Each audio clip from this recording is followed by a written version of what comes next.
hits. And there's this significant fallout in the hotel sector. There's no crop over, there's no Spice Mass, no Vincy Mass, no Carnival, the other carnivals through the Caribbean. So there's no touring either. Mm-hmm. You know what I mean? And one of the things that we had mentioned in the beginning at the formation of BACA was to develop an artist fund where money will constantly be going into this fund so that in the event there's a fire, there's a sickness, there's a COVID-19, that there will not be this heavy dependence on government to aid artists for those who would need aid. Um, so that is something that we are aggressively pursuing. Um, but there's a beyond that, there's a need for further structure within the entertainment industry. So Baka basically was birthed to bring like-minded people together to mainly develop younger artists and to expose them. So we will also be functioning in the capacity not only as it relates to policy and legislation and representing artists' rights with the different powers that be, but we will also function as promoters and we would create our own opportunities and our own stages for young talent to be exposed. Again, like you guys said, I've been very, very, very happy and encouraged by the introduction of the junior soca monarch competition. What made me happy about it is when I started to hear the songs.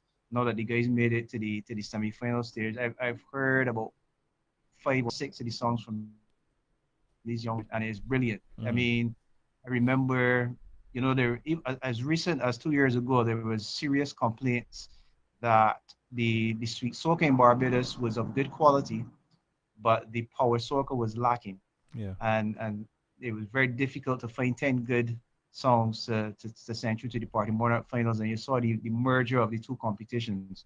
I think with the introduction of the junior soca monarch, this is an excellent move. It's a move in the right direction because you're developing something now from at that young age, Mm-hmm. so that 5 years from now, these guys gradually will flow over into the if you want to call it the onto the adult stage, but they would have been groomed and they're being groomed. But when I look at the names, as Sluggy mentioned again, when I look at the names that are associated with the production and the rating and the development of these guys, these juniors in the soccer monarch, I mean, once they stick with it, they could only be excellent in 5 to 6 years time, and I think that is very good for the industry.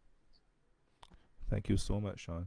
We more of that Mm-hmm. in other areas as well. So along with the developing of these skills and getting them involved and interested in the bashment soca and the street soca and the power soca at that young age, um, that's the age where we also need to educate them about the business of music. But to see something is happening in that direction is very, very encouraging because I could tell you um, in the early stage of an organization, I always say that activity is not productivity. Mm-hmm. And I say that to say that there's a lot of stuff that's happening behind the scene. So you might not be seeing or hearing a lot about Baka, but it doesn't mean that we are sleeping and that we're not doing anything because I believe it's very important to establish strong structure. Building a building, when you're building a building, you need to establish a strong foundation. The higher up you're going, the stronger that foundation needs to be. Mm-hmm. And I believe it's my mission and my goal as president. I mean, I could easily be voted out in November at the general election, I don't think that can but happen. I don't think that can happen. I I don't think that's gonna happen. I believe I believe it take at least 2 years to establish a strong foundation that whoever takes over from me after that 2 years, that I know that Baka is on a solid foundation. Artists will be well represented. There's a greater understanding of networking, of partnership, of collaboration. And that's basically what we're seeking to do right now, establish that solid structure and strong foundation. There are things that are on stream and coming. Appreciate it, Sean. Thank you for that overview of Baka. Yes, we're dealing with our topics tonight, but we also want to have an understanding of the function of Baka, and I think that's why we had you on tonight. And throughout the discussion, we're going to be able to apply those things to the discussion and relate it to what Baka has to offer, so people get an understanding, and musicians and artists can see what options they have in terms of representation. I want to jump in here with Peter now, because you spoke about the development of music as a business, and this is one of Peter's specialties. And one of our topics says music traveling more during the lockdown. But our music, or our musicians, have been traveling for a while. We are seeing the advent now, because of lockdown, of a greater visibility of the music, because persons haven't really been out. They're sitting at home. Because of social media platforms, they're able to access or see what the artists actually do behind the scenes, given the persons that are still working and trying to do stuff. But Mr. Headley has been very instrumental in moving the music outside of Barbados and moving musicians. And I would love for you to weigh in on that particular topic, Peter, in terms of music traveling. Give us a precursor to the lockdown in terms of your contribution to the music industry, and how you see us going forward, and what needs, or the void rather, what voids are there that needs to be filled in terms of our development as practitioners within the industry. Well, Randy and Sluggy, thank you so kindly and very much. I appreciate the invite. Congratulations on such a forum. I think it is, to paraphrase what Sean said earlier, it's a very necessary situation that is needed at this particular time. Coming to speak after Sean is very heavy, you know. I mean, you know, because the way that he spoke reminded me of what I was saying 20, 30 years ago. The difference is now that it would be accepted a little better. It would not be scoffed at. It would not be ridiculed. So in that regard, I've always said, maybe I was misunderstood in many instances. I believe in our local market. I believe in our local music. My biggest problem is that we have to establish standards. Mm-hmm. I don't care if it is bar black sheep. I don't care if the doll ran away with the spoon. It has to have the standard, and as long as the standard is established, then we can get it to be marketed, to be promoted, to be influenced into other marketplaces and stuff like that. You know, I mean, I have always said Barbados is a lovely space in terms of for artists, because there's not a lot of restrictions, and I don't want to bore the audience and bore you with the type of necessary structures and tools that you have to engage in when you're dealing in the international market. Yes, it is good. Yes, it helps propel the music business to a different level. But you know, until Barbados get to the point to understand that structure is important, it's very important, and it starts from the beginning. It doesn't start. You don't talk about starting to perform and then talk about getting a manager. You don't need no manager when you start to perform. You need to understand what you're doing. Mm-hmm. You need to get out there and find out what the marketplace is saying to you. Mm-hmm. Not your two friends, not your uncle that is a carpenter. You know, you have to get out there and let the marketplace say to you, look, you know what, we will pay to see you if you improve your performance level. We will pay to see you if you decide to give us a better production. We will pay to see you because you're engaging to us, you're entertaining us, and that's the major league of it. I will say something here that might cause a little bit of controversy or consternation, but in being able to access the local market and also the international market, and I don't want our Barbadian audience, and I don't want the panelists to take this wrongly. Barbadian people have an arrogance that is good, and sometimes in most cases could be very damaging, because that arrogance of confidence to tell you that you know everything and you understand everything stops you from being able to access situations that can be helpful to you. Here, okay, let me break it down into the simplified manner for the local game. Everybody complains about their hotels. Everybody complains about, and this has been going on. I've been out of Barbados for more than 30 years, and it's the same cry. Oh, the hotels don't pay you. Oh, the nightclubs don't do this and the nightclubs don't do that. But my philosophy has always been this here. I personally never waited for anybody to give me permission. No, I personally never went to anyone for permission. Because if I had done that, this poor boy from Proud would still be in Proud talking all the BS that people say that he talks, and I would have never gained anything. Because basically, you have to decide if you're going to be an artist, and an aggressive artist, not a proactive artist. No, I mean, sorry, a proactive artist, not a reactive artist. In terms of if we have to include now what is happening in this COVID thing, the reaction to everything now. Everybody's trying to get on board. Everybody's trying to understand better how to work your business, because that's reactive. Proactive would have been joining Backer, getting in there and having conversations, getting in there and having workshops, getting in there and understanding who are the practitioners in the business. So now by the time COVID come by, you would have had a platform. You would have had a body as a fist that you would have been able to go to the table with. You would not be waiting, no disrespect, you would not be waiting for a government handout. You would not be waiting for that, because Backer would have been able to have navigated all the different situations and say, listen, guys, this is what we are doing. I think he mentioned something about an artist fund, which is very, very, very important. Which is very important. Where's the pension funds that should have been established for guys that are more than 10 years in the business? And I'm not putting it on anybody else but the people that are working with them and are involved with them, because there's a lot of money that have penetrated and have passed through the landscape of artists in Barbados, a tremendous amount of money. Wow. And you don't have the same structure of pressure. Up here in the States, in Europe, in Canada, as soon as you make $5, here comes Uncle Sam in the term of our IRS. You have to pay that. If you don't pay that, there's trouble to be had.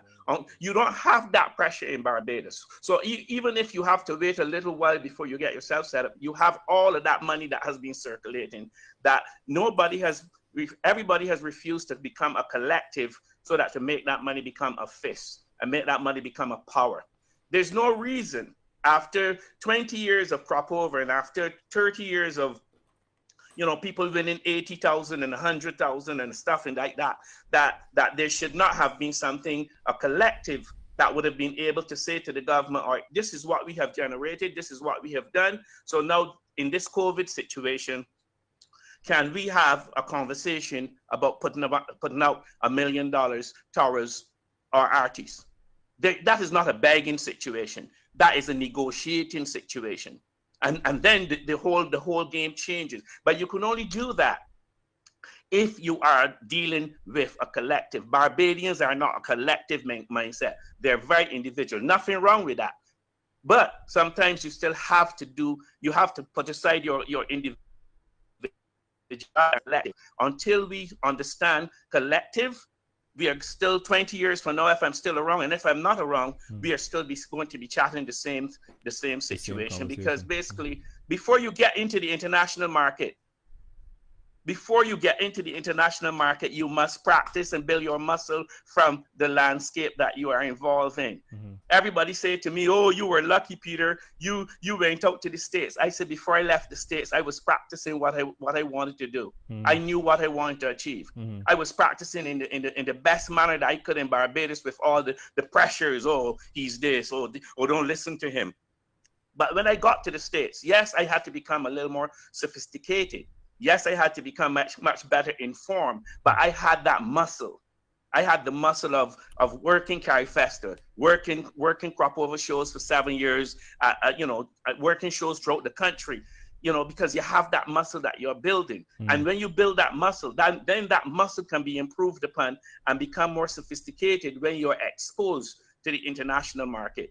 I believe strongly, and I've always believed strongly in my local market. I get a lot of flack with guys saying to me, oh man, I don't know why you waste your time. You have done this and that. But I always say this here. I'm a poor boy from Prout St. Thomas. Barbados nurtured me. Barbados gave me my foundation. Barbados made me Barbados made me the person that I am today in respect that I can go forward into marketplaces that normally a little black boy from Barbados would not be accepted. And I will never, ever disregard that. I will never disregard that. I meet a lot of people who come telling me, oh, I come from this place and I do this, and I laugh. I'm proud. I'm proud that I can walk in to any music game in the world and I'm respected. Sometimes it amazes me the type of people that come up and say, listen, you are Peter Headley. And I say, yeah, man, you did this and you did that. I said, okay. The thing is that hurts me deeply is that I cannot, and we are not allowed to inform each other in a better way so that all of us can come forward into the marketplace as a collective. Is this one thing? Rihanna out by herself with the American Millie, we get in that marketplace with her. So we can stop fooling ourselves. Yeah, you could take all the pictures. But going to be that a $5 million advance and grant or foundation to help shore up the arts in Barbados. Now it can be done, but it is not on Rihanna's, because basically she's surrounded by a different set of people from a different type of culture. They don't have to be interested in nothing that happens for the music game or the arts in the Barbados. So if we learn to understand, listen, if you can get into that marketplace, but we come from a collective spectrum, therein lies our power. Now, I said last week, and I put it on the when I punch in, soca business is not music business. And I say this because, and it goes back to the point that Mr. Carter has made earlier. We do not like to join our organizations. When you want to be dealt with properly in the international market sphere, you have to belong to something. You have to be connected. You have to be able to someone call you and say, there's a meeting going on tomorrow morning. Are you interested in coming? So if the soca artists are going out individually all the time, they don't carry a tour manager, they don't carry a booking manager, they don't carry two technical people with them. Yes, people might give them a couple of dollars, but after time nobody says, but who handles that person? Who's working with that person? You should be able to call back to Barbados and say to Sean, send me to technical people from your network, so that we can advance. A person like Sean should join the Music Business Association, because that is an association. And when you do that kind of coupling, it works best for everyone. So I will stop right now. Maybe if some questions come by, I would do some more development in terms of answering. Right, you got to message it to me, because I hear from this Facebook Live, and when you type it and send it to me.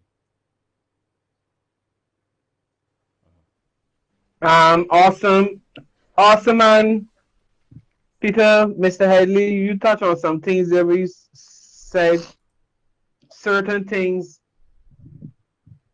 Barbadian artists don't do, or don't take certain people on the road with them. And I find that is true in a lot of cases. In a lot of cases we try to be butchers. We try to do everything ourselves, because we don't think organization at all. So I find that's one of our problems. Yeah. And then another thing that I see artists do a lot is also carry along other artists with them. I mean, all over, like Americans do it, Jamaicans do it, Trinidadians do it. Then if Sean ain't got a show, Sean is gonna carry, like you say, his road manager, technical crew. Then Sean also got two other artists with him that are part of it. So none of those artists, you can look at all of our greats. Then you can look at the ones that are hot now. So you can look at, so there's no pointing fingers at any one person. We can look at the biggest artist in BIM, and then you can look at the hottest artist in BIM coming up now. And obviously sometimes the reason is because, like a man will tell Randy, the promoter only but me, he ain't want you. Mm-hmm. You know what I mean? That's true. You understand, Randy? Like we do that a lot, but I find that we don't stand for our feet, and it's pain me something. See when you see so many artists so big, travel and travel alone or not be able to put on anyone else. Like these are things that puzzle me too. So I'm glad that you are so far. Well, I ain't glad, but you know when they say glad, what I mean. I am glad that you are cognizant of it still and it's not slipping you. So that when person like myself and Randy and Sean speak, they can't say, well, man, I wanna just hear things. Cause that would be the replay a lot, man. I wanna just hear things, you know what I mean? But it would be like, come on, like Well, we can't do things like that. Like we can't look at the evidence and say, well, what we were doing working. yeah. That is my biggest problem, Mr. Haley. You understand? My biggest problem, and I say this with all respect, and if it's disrespectful, I mean it as disrespectful as possible. Look at Apache, not very, very well. Apache, like you're in charge of, you're the president of Baka. You can look at the biggest names, I'm not going to call them, obviously, but you can look at the biggest soca names and the smallest, and we don't do it, Apache. We do not do it. You know what I mean? If you like every man for himself, like catching that scratch grain. Very true. Yeah. And But he does listed, and Mr. Headley, sorry, does listed some persons that all of a sudden Sluggy. Go ahead. I'm Peter. Go ahead. I'm Peter. Please. I'm Alright, Peter. Peter. It's okay. It's, But I'm Peter. they have a lot. They got remember you gotta remember that we on radio, and there's a lot of Peters and Randy and myself. No, I'm being honest. I speak to Peter a lot. Whether it's the Peter that own McBride's, whether it's Peter, my brethren, I speak to Peter a lot. Then it's Peter Boyce as well. So we must make the distinction. Okay, that thank you. The Peter we are speaking about is the great one. Mr. Headley. We have to establish that. But I was saying, Peter, and they coming back to you. Sorry, and good night, Crystal. I'm extremely pleased that Crystal is here because it's always good to get a female's perspective because I say the ladies is going harder in Barbados. Like, you know, if Natalie Burke was a man, I say this all the time, Natalie Burke was a man singing and chanting like that, Natalie Burke be the biggest thing ever. If TC was a man, she'd be the roughest thing ever. So I say that. So I'm glad to have a female's perspective. I know you're a bit outnumbered, but if you got 3 girlfriends in the industry, you could bring them in, be welcome them in. So you won't see that we ganging up on you, but we here to support you. So I will get to Chris in a bit. But Mr. Haley, you just rattle off your brain. Just a few persons that should be on tour. Because you ain't saying, well, we could look at carrying these. You are saying that these persons you just listed should be on tour with artists. Why do you think we don't practice these things? Well, it's as I said earlier, if I have to repeat myself, we are individual people, and that's something that you have to understand. And if you don't, you cannot progress if you don't understand the nature and the psychology of your people. Although I'm in an industry where there's collective dynamics. You have to have a collective. Now, the good thing about it is that coming from Barbados and understanding the individuality, I have learned how to, if I had to work with the Barbadian situation, what to do to be able to make it move as a collective. Now, you cannot go to the person directly because you're not. The thing is, when you go to an individual artist, that's not the only person you're dealing with. You're dealing with a whole spectrum of individual people that surround that person, whether it be mother, father, sister, uncles, aunts, girlfriend, boyfriends, cat friends, dog friends. All of these people coming out of the Barbadian spectrum are individual. That is what the artist sees. That is what the artist feeds on every day. So when you come to an artist now and you're trying to instill in them and let them understand that, look, you can progress if you sit down on a platform of collectivity. It's very hard. It's very hard. I was fortunate. Look, Barbados has such a good forum. Coming out of Kai Festa, we birthed Darcy Boys with DB Productions. We birthed IMG, Jeffrey Ennis and his lighting people. IGM, yeah. You have David Ford. He's doing some lighting also.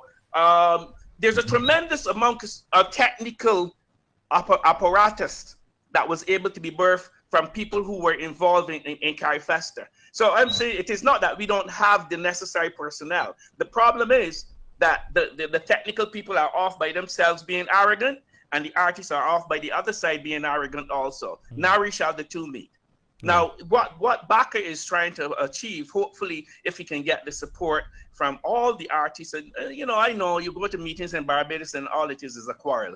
Unfortunately, we don't understand how to disagree without having a quarrel. Exactly. We are birthed to think that as if we have to disagree, it has to be a quarrel. We're birthed to know that there's an underlying. When you come into the international market, you have to have disagreements, but it doesn't have to degenerate into a quarrel, because then you will not get anywhere in terms of getting anything done for your artists. So as long as you understand the nature of the person and the people that you're dealing with, and you're patient. One of the other things I find, we are not very patient. You got people who come up to you and talk about, if you're a manager, why this isn't happening? And you're looking at them like, are you kidding me? Do you know what you're speaking of? Yeah. But that's the way that we approach things. Oh, well, this body was doing this for so long, and why this didn't happen? No, we have to be a little bit more patient. We have to learn. We have to teach everyone, the artists, to allow somebody to come around and learn with them while they are learning their craft also. Well, you cannot think that you are learning your craft, but then you want somebody that's working with or for you to be on top of their game when they never had the exposure to such. Right. So those are the kind of things that we have to start embracing. And I always say to any of my clients, start with yourself. Start with yourself. Stop externalizing and complaining about what's happening outside. If you want to be a better artist, you got to become a better person. Yeah. That's a and as long as you do that, trust me, you'll be progressing. So when Sean calls a meeting, you're not going there to attack Sean. You're not going there to confront him. You're going there to hear, okay, let me hear what viewpoints do you have that I can inculcate into my situation, and then I can come back to the table to help build you stronger. Yeah. That's how it goes down. Yeah. So but we leave home, especially as a Barbadian, and before we get there, we are arguing about what's going to happen. Now, we are not in the meeting. We never went to the meeting before, but we're telling people, man, I going down here, but man, that can be a lot of foolishness, man. Them is only talk a bunch of ignorance. As long as we continue that, we do not allow ourselves any room to develop anything where we can be progressive. And I can tell anybody this here: you going to international meetings, if you don't have yourself organized and strengthened a certain way, they will tear you apart. Oh yeah. They will tear you apart. They don't care. They don't care who you are. They don't care what you're saying. Our feelings. If you're not capable of coming in that meeting and sticking your head in and knowing, well, look, you know what? I am here to get this, and I'm not leaving until I get this. But we got to start practicing it where we live. We got to start doing that and stop beating up ourselves. I'm so disappointed that we still find it necessary to keep beating ourselves up all the time. It hurts me. I don't understand it. I've never understood it. I've had my share of lashes, but those lashes made me strong. Those lashes made me being able to navigate the game better. But still, every youngster out there doesn't know how to navigate lashes. That's true. Although lashes can be good for you, but every youngster doesn't know how to navigate some lashes. So that's one of the prime factors that we have to look at, how we treat ourselves. Why are we treating our artists like this?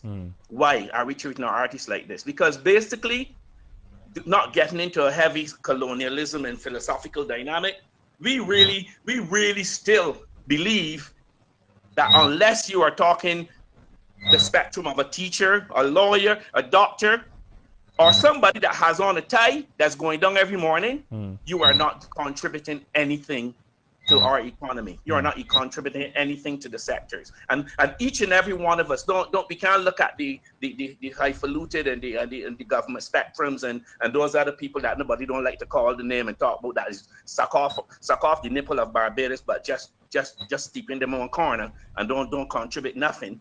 You know, just sucking our nipples all the time. So all we have to do is realize, look, you know what? Here we are. We have something going. Let's nurture it. It can move from 1 million to 20 million to 30 million, but it would only move if we understand a collective. We have to support that. We have to give back the support. We have to get the ministry or whoever it is that down there is funding. He doesn't have to go through all the bureaucratic foolishness. Give the man $1 million to operate his association. That's how it is done. Give him $1 million. Now, if he messes it up, he can't show good accountancy. No, you have room to say, all right, look, we tried, we did this, but it did not work out. But you have to give somebody a room that he can hire a good secretary, he can hire a good accountant, he can hire somebody to answer the phone better, so that when the artists come to the table, he has room to sit down with that artist and give that artist some guidance. There's a lack of guidance in Barbados. Look, no disrespect to all the people that everybody promote and talk about, you know, you are a genius and you are this and that. If you are not contributing and helping none of my youngsters, I'm telling you right now, you meet me face to face, I will eat you, because you are not contributing to helping I'm not talking about nobody being put on a damn pedestal. This isn't a pedestal dynamic. This is development of our people. And the development of our people is necessary right now from the creative perspective. We have to develop and allow our creative perspective to flourish. That's very true. Some very heavy points there, Peter. Very, very, very strong. And the persons in the chat are responding. I saw Indra messaging earlier. She said the very nature of crop over culture, music-wise, is based on competition. So we were looking at, you know, it's like you mentioned, putting other artists on when you get a chance to go on tour. Peter, you identify some people that you believe should be touring, and it's like you then spoke about the fact that, you know, we have artists who are touring and may not see the need to carry a younger artist or another artist who may not have been exposed to those international markets, and they don't see the value in doing that. Or on the flip side, where a promoter may say, well, I'm only bringing one person, because that's 2 or 3 per DMs that we have to pay. I'm not doing that. But maybe the promoters also need to see the need for the development of the culture, development of the other artists in the country as well too. So we, you know, it's so many synergies that are needed, and I wanted to get Sean Lane's perspective on that. Sean has been exposed at both levels, and I would like him to weigh in on that and the need for the synergies in music across synergies in the industry across the various sectors, the various disciplines that are involved in the creative industries. Right. Good night, everyone. Good night, Crystal. I know you came in a bit late. Crystal. Very, very interesting points made by Peter just now. It was like listening to myself think for a lot of years, man.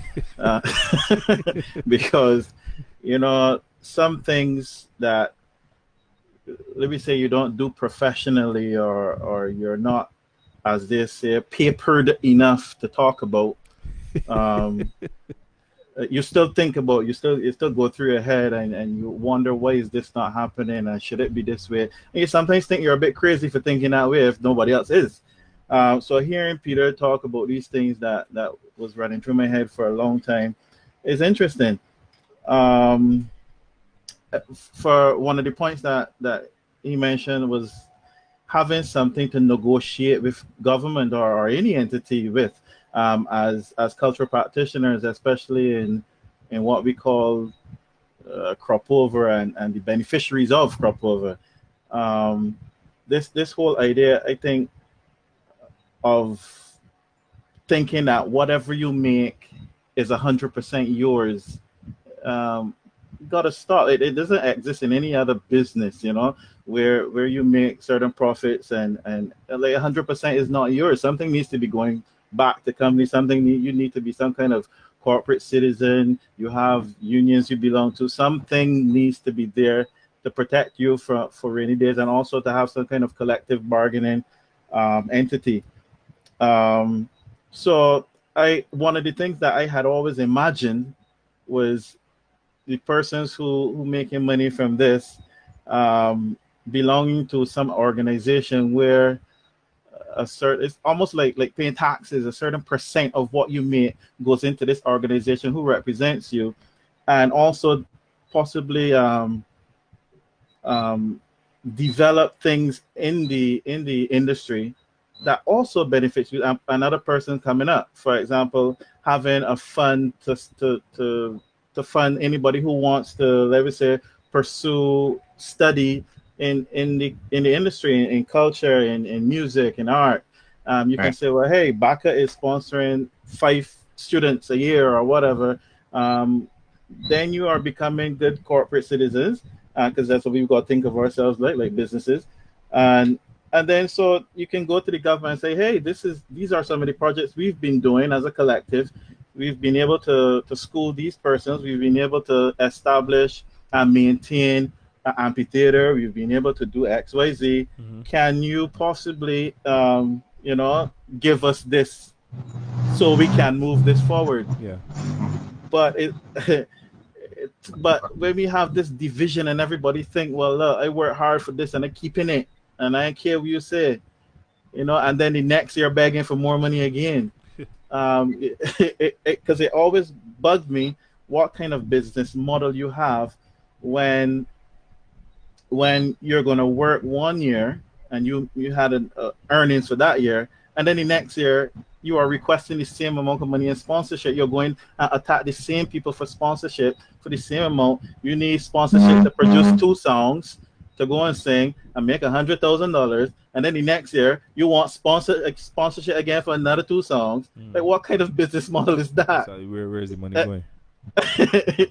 um, so I am very glad to hear these different points pontificated.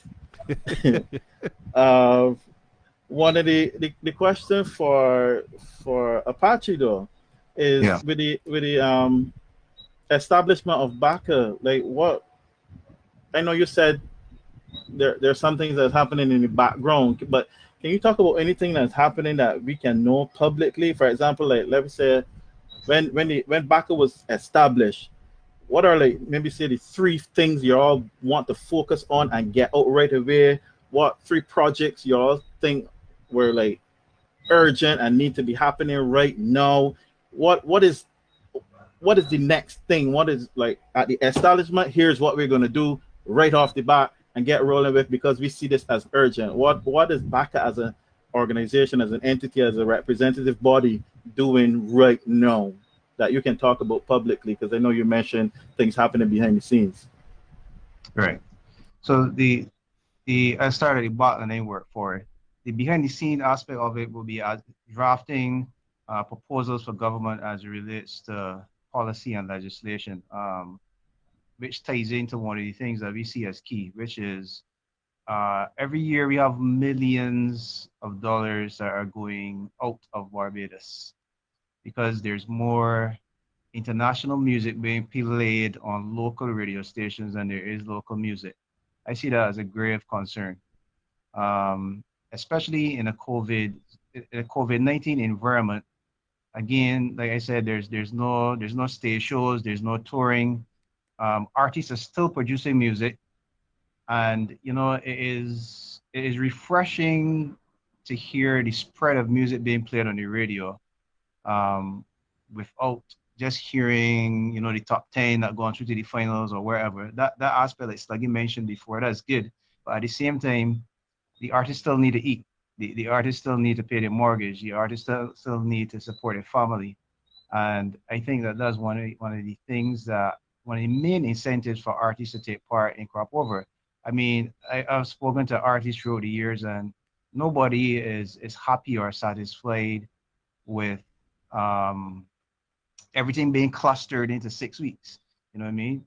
I think one of the things that we could seek to do right now with this COVID-19 environment is like I've spoken to my producers and I told them, I have material. My focus right now is not on myself but on Baka. But because there's no competition and not entering competition, there's no deadlines that I have to meet. So for me, my music could drop in August, my music could drop in October, and it's something that I'm working towards, and I would encourage more artists to do, and that's to drop music, like I said, 24/7, right, right around the clock. Not How just you season. how you gonna drop music when you're trying to get sponsorship to produce the same music you're trying to drop? Well, it goes back to what you said, and it goes back to what Peter said as well, where there's a need for structure. We had a meeting on Saturday. We had a BACA meeting, a BACA general meeting on Saturday, and the members would tell you, that's one of the things I told them. There's a need for structure going forward. The way how we operated before, we can't operate going forward. I mean, the world has changed, and it will never go back to to how it was before COVID-19. It's just a fact. We not only need collaborative efforts and synergies and partnerships, we need to change as well.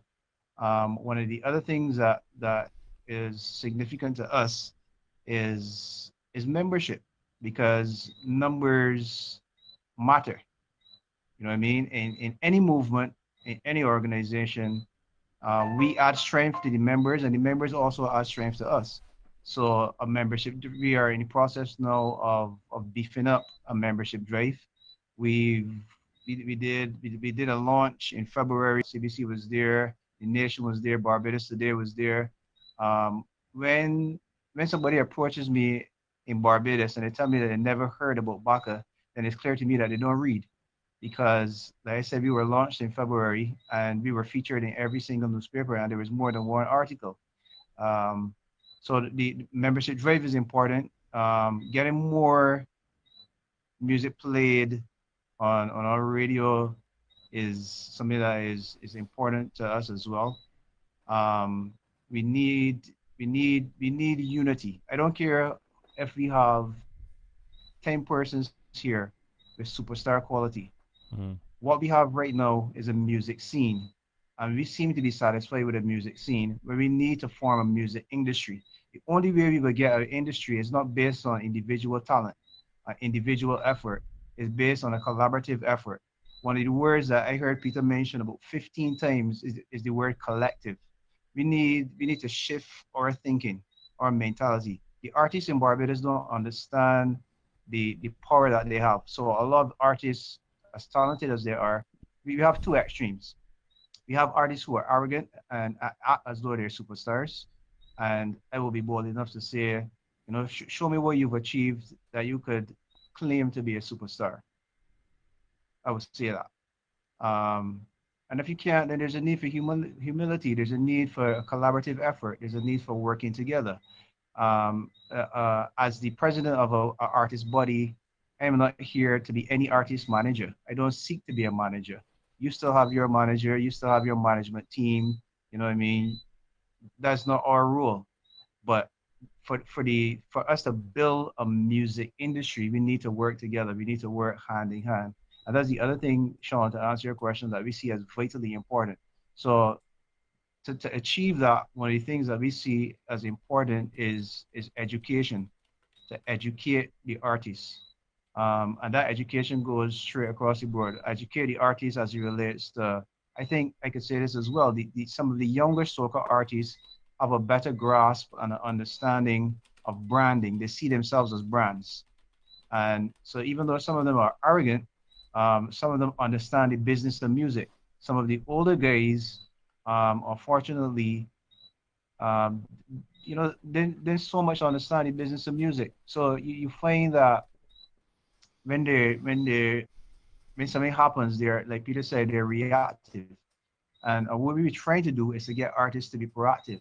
So something as simple as a pension plan. Again, something that we mentioned on Saturday. You're not going to be on stage for all of your life. You don't know what's going to happen tomorrow, if you can get in an accident, if you're going to become sick. Um, and something like a pension plan, as simple as it is even cheaper as a group. So you come together as a group of musicians, a group of artists, a group of cultural practitioners. That rate is significantly reduced, and you know that when you get to that stage or that place, if something happens, or if you get to that age where you can't perform any longer, at least you are taken care of in your old age. You're not a burden to family. You're not a burden to the state. And Blood said something on Saturday that was so simple but yet so profound. And he said, "We are all we have. We as artists, we are all we have." And what I mean? It's just a case where people need to wake up and smell the coffee. We are all we have. We need to help each other. We need to support each other.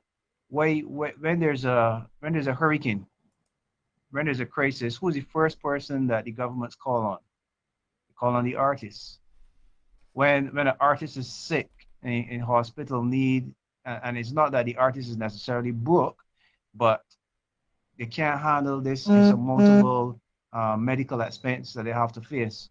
Again, then we rush to put together a show, a benefit concert, or something like that to raise funds. Again, that's being reactive as opposed to being proactive. These are so many things apart from the mindset, educating, and our members could tell you that there is so much information, whether it's articles, whether it's webinars, and the good thing is that through networking, through a lot of the relationships that I've developed just in the last 6 months, we've had access to many, many, many webinars that have offered top-notch information.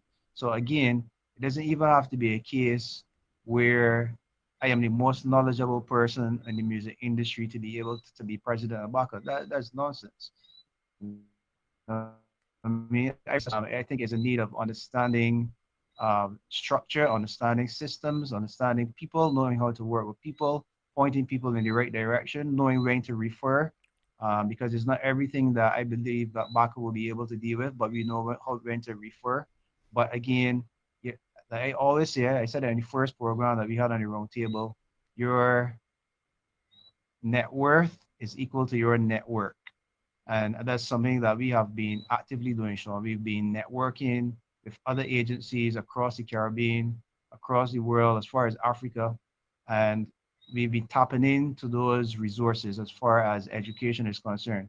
Right now, it will be education, but I'm sure that doors will open as far as Africa as it relates to that. They're coming here and us going there and sharing our talent with them. The government, apart from BACA, nothing to do with BACA, the government has already made some very strategic relations with Ghana. My very good friends, Dave and Marcia Weeks, they've also made some very good contacts with Ghana as well.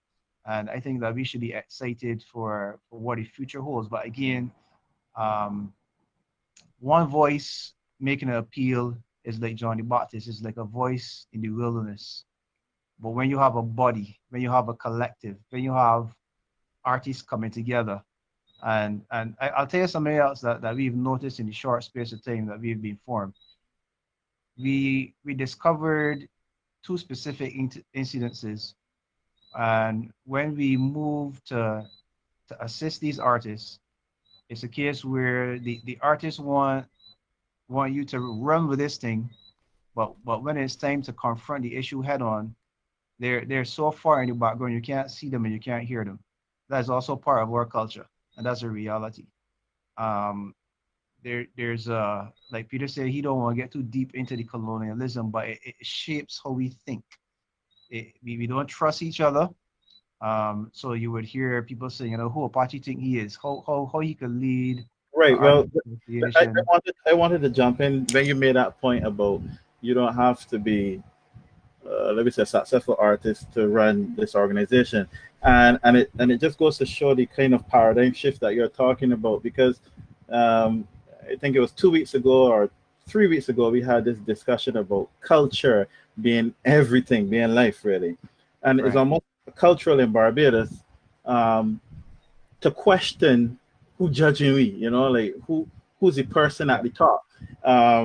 Adrian Clark had it in his home. Who the hell is be judging we? And this case of you're coming down with a case of I don't like my own artists, those kind of things.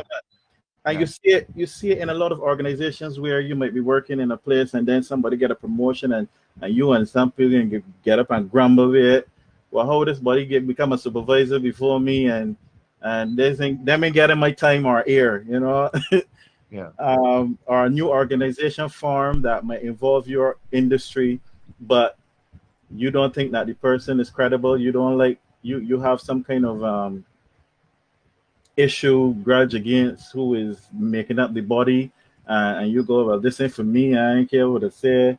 You're not interested in nothing, and that is part of our Barbadian culture to Yeah. really question who is at the top. You know, when you're talking about investment, be it in time, effort, those kind of things. Um, I think the general thing is to be like, do I trust? Do I trust that when I make this investment, that it's going to be worth it? Right. It really takes a paradigm shift to say, you know what do I have to lose? What am I giving up now that I had before? If you get what I'm Yeah. saying, it's like, Yeah. Yeah. Yeah. was I benefiting that much before that I can't let this Exactly. organization and see Exactly. what happened? Yeah. Will I be losing It's, yeah. from where I was before? Right. Um, The flip side to it too, Sean, is that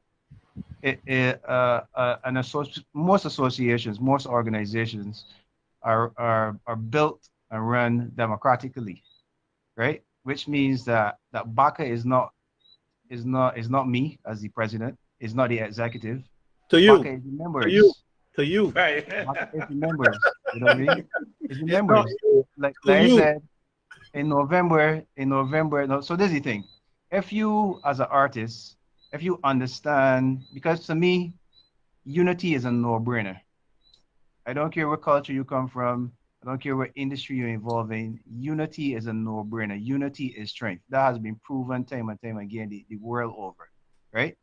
If if you see the need for an artist association, but you don't like, say you don't like the executive or you don't like the persons that make up the body, then get involved because you don't have a say if you're not involved. To me, it's like not going out and voting on election day, but then you have a problem with the government. So don't care which party is in power. And I hear somebody grumbling. My first question is, did you vote? If you didn't go and vote, then shut up. If you voted, then you have a say, and it's the same thing with any association. If you see a need for an association, if you see a need, because this is very key as well. Some people might be satisfied with the way things are. Well, Is well, the hold on. case where the dog? You made the analogy to voting and the whole democratic process of, but Right. you're talking about increasing membership. You're talking about getting people on board that not necessarily might be at the bottom, but persons that so-called at the top. You're trying to get everybody involved for the betterment of everybody else. Right. What I'm saying is that the guy who is out there doing it and getting his music online and have his team of people um, doing what is necessary and doing the tours and the traveling might be saying, you know what, like I ain't really interested in one of that anyway. Like That's true. so Mhm. so as it relates to voting, they might not like how the organization is being run, or they might like how the organization is being run, or again care less how the organization is being run. Um, but as it relates to increasing membership, Mhm. what is really being done? Because I don't think you can use that as a fair analogy as it relates to voting when you're trying to increase your membership, not necessarily to have a voice from a democratic process per se, but to be able to say, well, hey, we have 90-80% of the cultural practitioners, well, I mean, artists, I should say, performing artists primarily, because you all are not um, structured to deal with all aspects of cultural practitioners. Um, so that in itself really is. So let me respond to both statements. So we send, like I mentioned before, when somebody is interested in the association and make contact with myself or anyone in members, we would take their email address and we would send out, either myself or the secretary or the assistant secretary would send out an info pack. that info pack would include a membership form. It will include the constitution of the organization, and it also includes a document called Who is Baka. Now, when you go through the Who is Baka document, you will see that the organization is structured to facilitate any cultural practitioner, any artist, any creative. Right, but Um, you do understand that having your name is a misnomer then. that having The name Baka is really a misnomer and could automatically stop people from even going the step to find out what it's all about just by the name alone. right. So to Because answer I'm a the crochet first part artist. of the question, Listen, I'm a fiber artist. right, Hearing the acronym Baka and what it stands for, I ain't going to chat one out. Not as a fiber Not a artist. private artist, yeah. I ain't even want an info pack. You know what I mean? If we trying to be frank and real. The branding. right. Exactly. A makeup person ain't going to check out Baka for what? It's a Calypso Artists Association. And I'm trying to say, you mentioned about a person saying to you they haven't heard about you, and you told them, well, they're probably not reading. But is it really that? Or is it that you're not reaching? Are you as much as you could to be out there and in face that you can um, say to a person, well, then it means that you are being a recluse, let me say, if you haven't heard of us. Right. Yeah, So good point. Yes, I hope. That's a good point. I will not deny that. Like I said, we did a media launch. Obviously, we have not done enough on that stage where we are about to make that push as far as visibility is concerned. So we're doing two things. We are now in the process of because we are ambidextrous, so we're not single-minded. So we're not just gonna do something for visibility sake, where it's not benefiting artists or developing artists or giving artists exposure.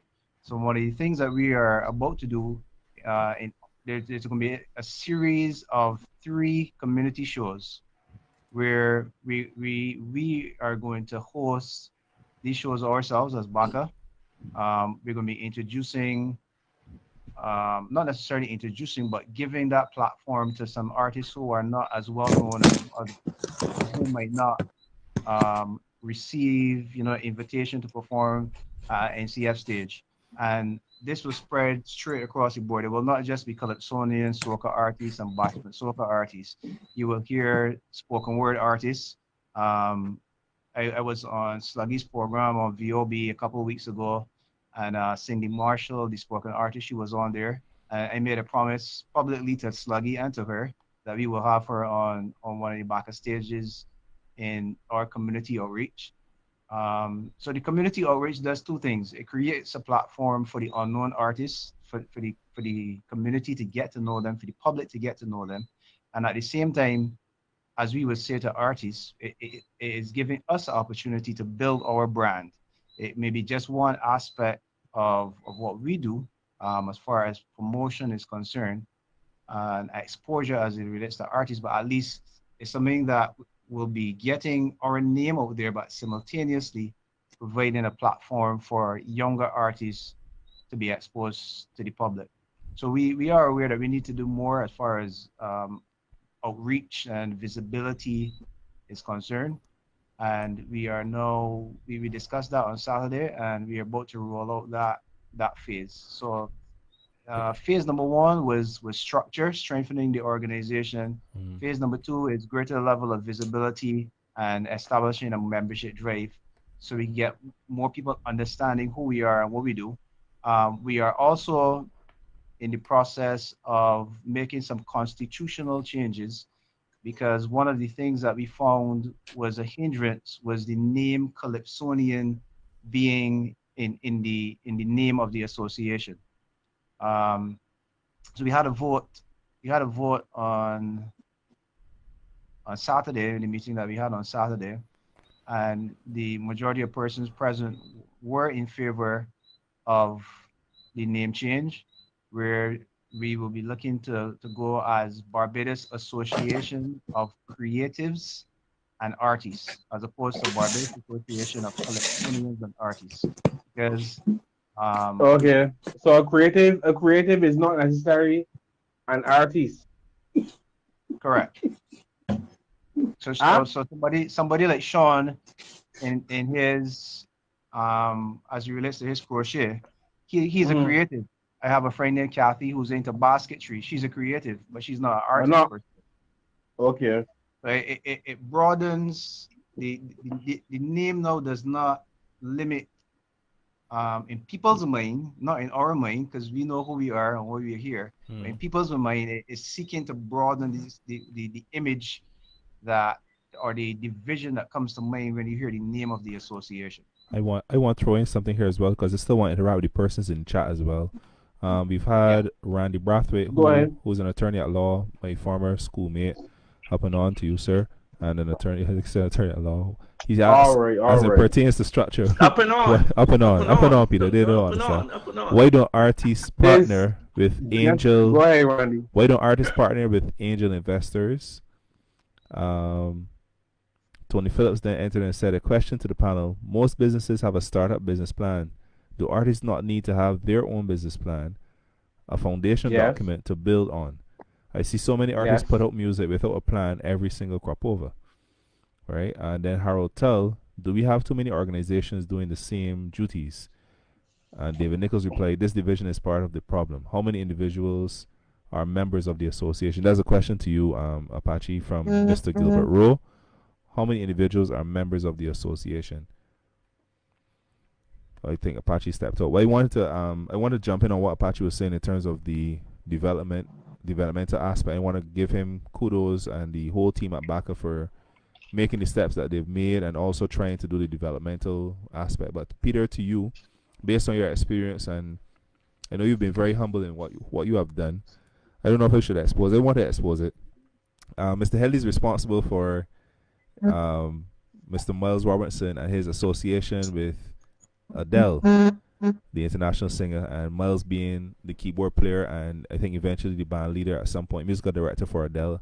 He's currently playing with another individual international artist. I don't remember the name right now, but Mr. Headley is responsible for that. So I want to ask you a question, Peter. We do a lot of open mics. We do a lot of developmental platforms here in Barbados, and I'm wondering now, listen to the discussion, if we should move past that, not to stop it, but to move past that and look at the international market and looking to shop ourselves out there, not asking for handouts, going to the international market in the same way that we will create platforms here for ourselves and try to take the music outside. Is that something that we should be doing, or is it a case where we're going to put the cart before the horse by doing that? Is it something something that makes sense in this context? Because there's only so much you can do in Barbados, right? And I'm thinking that we want to get to the international market. We got to go there. We got to go with them. We got to find the avenues, as you said earlier. You got to be ready. You got to be equipped. You have to have that muscle, and you have to be able to barter at the table with those people who are running the industry on the outside. Well, look, it's not. I would always. My problem here is that being from Barbados and having worked in the system and the scenes in Barbados before, I fully came to the States and immersed myself in what happens up here in terms of the music business. I can tell anyone, and I can powerfully say to you, you have to develop from your local scene. You have to develop from your local market.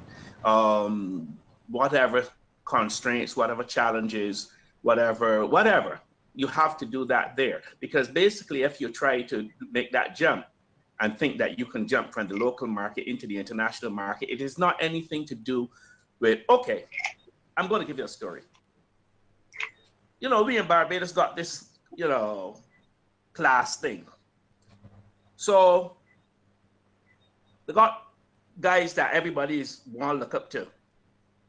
When Miles came to Peter Headley, Miles was part of that particular class of musicians that, that's echelon. Miles Robertson, the upper echelon. This and he's that. Right, the upper right? echelon, yeah.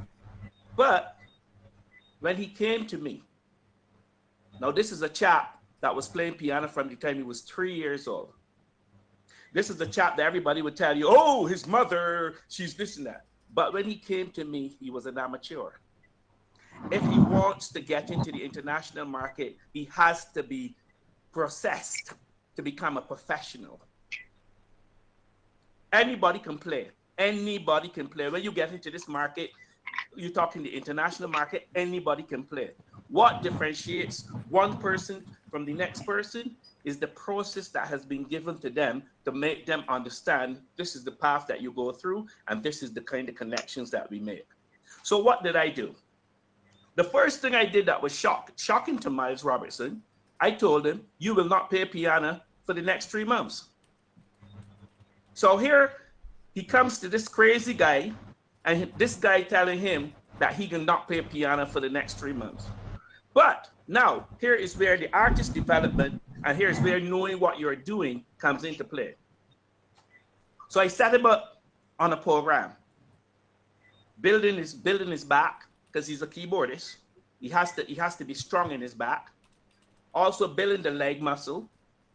Then building his fingering in terms of not playing a keyboard, but playing on boards. So that when you hit the piano, even if you hit it a little thing, the hardness of the thing changes the tonality. The other thing now, introducing him to rail air training. To rail air training. I mean, talking about intervals and seconds and fifths and fourths that you don't hear normally. About 2.5 months into that program, and there are other things I would not mention here that I introduced him to. 2.5 months into that program, my phone rang a morning time about 2:30, 3 o'clock. And Miles was on the phone. Pete, man, I'm sorry, man, I'm sorry. I said, you're sorry about? He said, man, I don't understand this. How you stop me from playing piano? And I go on and play just now, and I sound better than I ever sound before. Because now, but it's about when you get the artist development component and you instill it into the person. Here now we think. The next thing now, we take him into the village so that he can learn to play funk. Because he doesn't know how to play funk. Yeah, yeah, you might got the guys down there that hit the snare and but that's not funk. He has to now go and learn how to play funk. So you have to go into the marketplace where the people know what to do, and you immerse yourself in there. After that, while he is doing that, I can now go out there, I can hire an agent. I can go into the marketplace and say, listen, in 2 to 3 months' time, I want to present this guy to you. Let's see if we can do some dealing.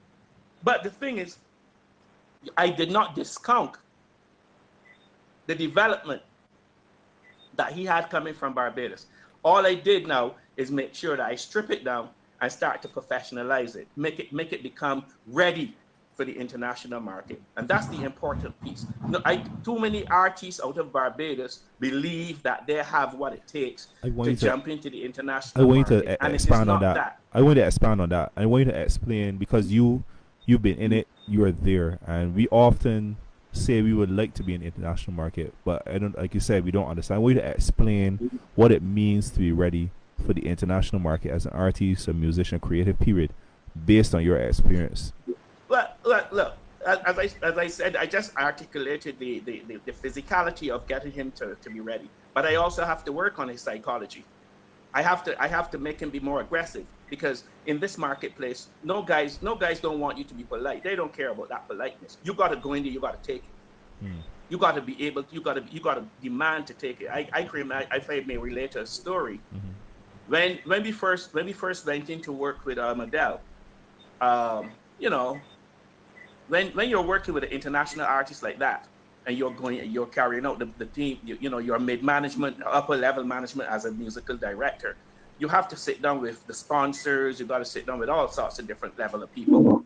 So here comes the sponsors. We're in a meeting, and the band, with the exception of Miles and the drummer Derek, Miles and Derek are two black guys. The rest of the band is totally white. Adele is white. Her management team is white. So we are sitting. And the sponsors comes in, and they start to speak to the guy, the bassist, who is called Sam, an Australian guy, and they're directing all of the conversation towards him. He has to say to them, but no, I'm not the musical director. It's this guy here. So the whole temperature of the room changes. Now, when he says, I don't talk, that guy there talks. Oh my God, that's a whole different story altogether. But the thing is, the mere fact that we had a system and a process and an understanding, how do you develop it? And let me say this here. You deal up here in the States, you're gonna come across racism, you're gonna come across bigotry, you're gonna come across all of those, whatever you call them. But when you go into Europe, especially into Britain, those people don't play when it comes to being very derogative towards you. Oh yeah, definitely. So you have to develop, it's not only about how good you can play, but you have to develop a very tough psychology. You have to develop a very tough skin that it can roll off of you, and you can keep focusing on what you have to do. Now, if you don't develop that, you're going to, I mean, listen, I don't want to embarrass anyone. There are many people that came out of Barbados that was exposed to the international market, and they're back in Barbados hiding. Why? Not because they might not have the talent, but they can handle the psychology of how you have to deal. That is not what the artists in Barbados are allowed to understand. You want an artist to be mild. You want an artist to be docile. No, an artist, and you have to be careful. Being aggressive doesn't mean you have to be disrespectful or arrogant. Yeah. That's one of the things that a lot of artists don't understand. Look, there are certain artists in Barbados that will still like to look at me and talk a certain way, and I smile because I ignore it because they don't know. Yes, I got a certain sophistication, but I come from proud St. Thomas. I don't forget. We know how to get busy. Right. And I'm not trying to place proud in a very derogative manner. I'm just saying that I have a toughness that is not necessarily something that just makes me, capitulate because you come and you say something, you do something. No, right. We have to develop that. The problem is now you have to become more sophisticated when you're going to be in a room. How do you read the room? I took Miles to a meeting tonight with Arif Martin, Phil Ramon, the top producers. And, he was like, Pete, man, I'm not confident. I said, don't worry about it. Don't worry about them. Just we in here. We just doing business. Now, I was able to do that because for years before, I had built the muscle of coming out and making those type of connections. Because I couldn't walk into that meeting if I had just decided, today I heard about this and I want to go into that meeting. I had to build those connections one by one by one by one by one. So now I can call somebody and they tell me, Peter, who do you have? I said, look, man, I have a guy from Barbados. Bam. He said, all right, listen, come and sit down with me. Let's talk.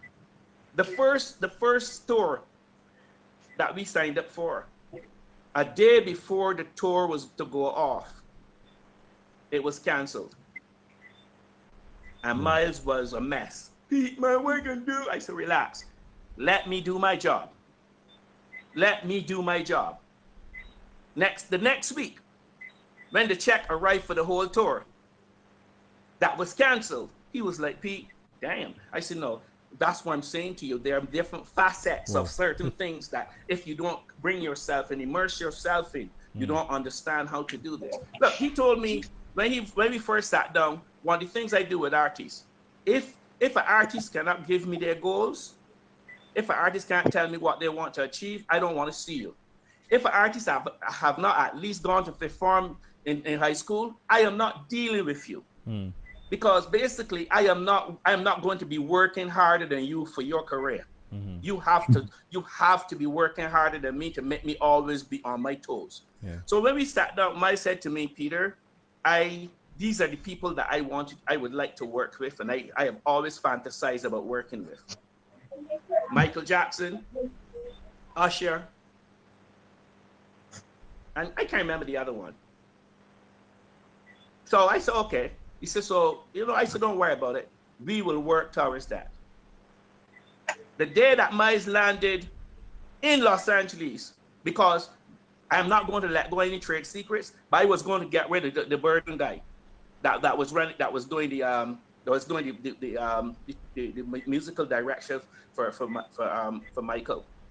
The day that he landed is the day that when we heard that Michael died. Now, so that means that situation now we don't go through. I was in Barbados a couple of years later, and I got a call from Juanita Patton, who at the time, Usher's mom, and also his manager. So she said, Peter, look, can Miles come out? I can only give him some. I can only work with him for a week of rehearsals. This is the amount I can pay. You know, I would like him to do the tour, but you know my son. And I said, okay, Juanita, no problem. Miles will come and stuff. So I said to Miles, you are going to go in. There's not necessarily that we are going to be able to get into the tour, but go in and give your all.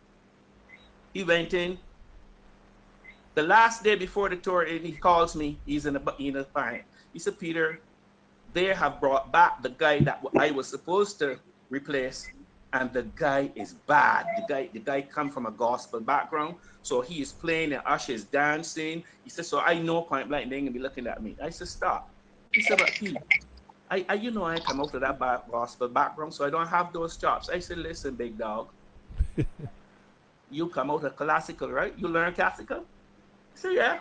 I said, go in there and drive some classical in detail. I said, listen, if you're playing, whoop, there it is, play, whoa, whoop, you know. He called me back. He said, Pete, the whole place shut down.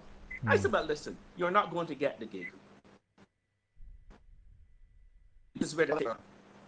Okay, he was particularly hurt. I said to him, again, let me do my job. 2 months later, when the album came out, now Miles never went near the studio with Usher, but he had 2 credits on the album. Because again, it comes back to what I'm saying to Sean and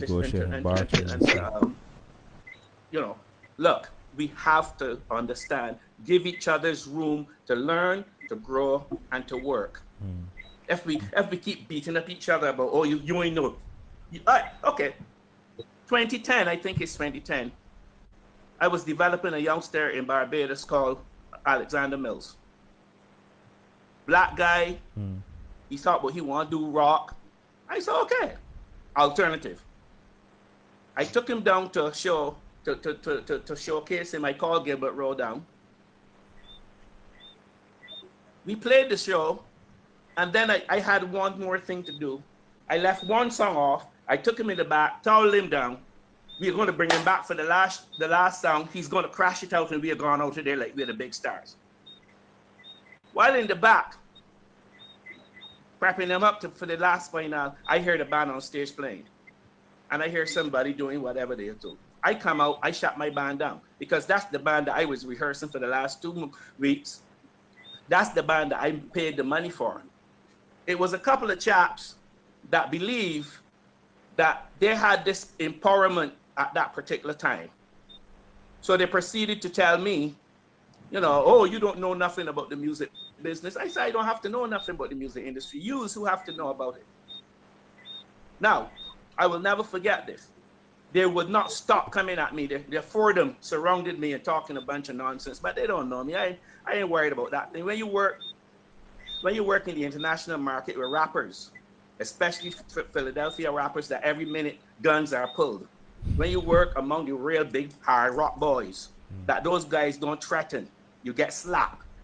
Your stupidness about come telling me that you will do this is nothing to me. So they surrounded me and they're talking. So I said, you know what? I said, look, if y'all think that I did something wrong, I would apologize. That's me.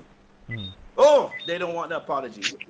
So one of them proceeded to tell me that he can this. And I will never forget this. I told him, look, boy, let's go outside. Because I'm not going to do anything inside of anybody's establishment. Then I got a double situation. If I can do anything, I'm doing it outside because I know what to do when I get outside. When we were walking to go down the stairs, I will never forget. Derek Joseph looked at the youngster and tell him, listen, not him. Not him. You're doing the wrong thing. Not him. We went downstairs and they come with all the paraphernalia talk, but it was never going to amount to anything because again, the disrespect that they thought that they can deliver to someone like me. Now, I as Randy said, I am humble, but I'm not stupid. No, I'm not scared. Yeah. You understand? Because when you're walking in the international market, and this is not to scare any youngsters, because I'm not talking to, no disrespect to Randy and to Sean and to them. I ain't really talking to nobody over 40 or around 35. I talking to the youngsters now, because the 40s before 35, them establishing their stupidity. Them establishing, they are establishing their ignorance, and I'm hoping. We ain't got no over 40s. Luckily, we got no. Listen, they're establishing their ignorance. Apache over 40? Don't worry about Apache. Apache good. He with me. I can buy a whole year of membership with his organization. He with me. He yes, that's what we're talking about. He talking just like how they talking 25, 30 years ago when I was told that I was crazy and I was all sorts of nonsense. That's right. What I hear. All right. That's what I hear everybody talking now. I smile because up to now, they don't know what music business is. They don't understand what management is. They don't understand it because they never immerse themselves to understand what it takes. Artist development right now is one of the biggest situations in the music business. $300 and $400 million is put out. Because if an artist don't come to the table properly organized, nobody is looking at them. They can't sell anything. Yeah. Right. That is the next thing I find that we don't take development seriously, and then I will ask a artist like Crystal, and she's a lady. This is what I find, Crystal, that when we say unity in Barbados, we really mean cliques. And cliques. And not being serious. And this for everybody, you know. So this and this for this is, I mean, Quantum. I mean, Baka. I mean, everybody. I mean, every single one. We do cliques. I remember for like a year speaking on radio, saying what I want to do. I even spoke to people like Kid Sight, Apache, Sean Lane, and these people in sport on air. Kid Sight, Apache, Sean Lane, Andrea King. I could call enough other names. When Bacchus and me and Apache's buddies. Me and Apache, when Bacchus started, they know. They know, and when they do things, Apache might not know either, because sometimes things just slip our mind. In Barbados, it's something they find we cannot get rid of, and that's cliques. And I don't mean in a bad, because like I said, I am guilty of it as well. We all do. You could got Nicholas Branker there in the corner. You could got Arturo there in the corner. Then you could got me in the corner. I want to know how you find, as a lady, Crystal, navigating through this. And it might be wrong for saying we got cliques and them. It might be very well united and everybody together. But I want a lady's perspective, Crystal, how you find navigating through cliques to still maintain to work in this business. Because remember last week or sometime before, you had a gig. So which means you still managed to navigate through. And I know it's harder for women, for sure. Because if you do money, you look good in Barbados and you can sing, and people ain't care about you singing no more. Majority of us men. And that's something they see from dealing with enough girls. So they want to know how you navigate through that, Miss Austin. And good night to you again.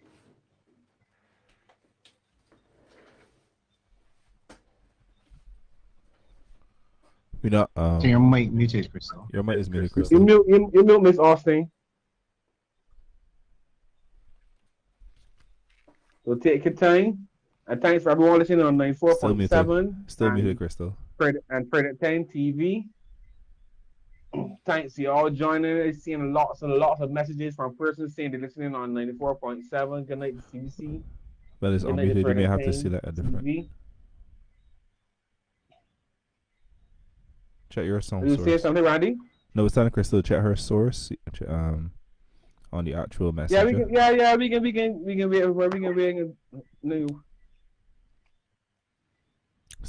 Rambo is still muted, but I can speak while you get it started. She unmuted, but I think she got to check her source. Sluggy, before you go forward, I just want to apologize. I was not wanting to be disrespectful when I left. I just gotta, at my age, I gotta get something warm before I go to bed. So I'm just preparing something like that. So it is not no, it was not no disrespect to what you were saying. I hope that's no problem. Like I said, Peter, we are also on radio, so they can't see you. Yeah. You got the Okay. visual No, and the audio. I'm being serious. We are on 94.7 FM as we speak. Yeah, yeah. But So- you know what? so they Before she can't says see what before she says what she's saying. That's that's one of the components that I'm speaking about.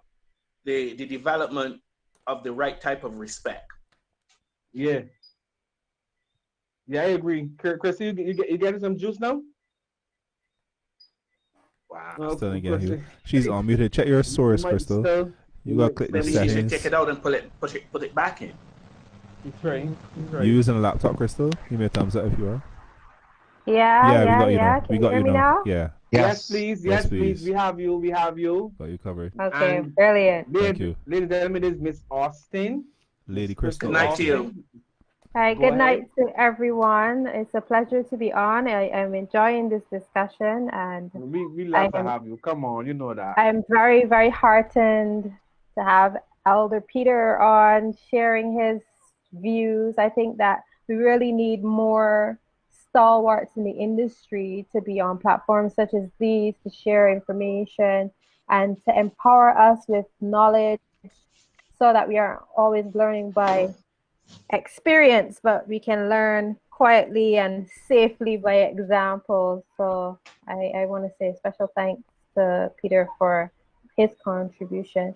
As it relates to your question, Sluggy, I honestly can't say that I've experienced the cliques, but I live by the philosophy that eagles don't flock. So I generally don't pay attention to cliques. I think though that networking is very crucial.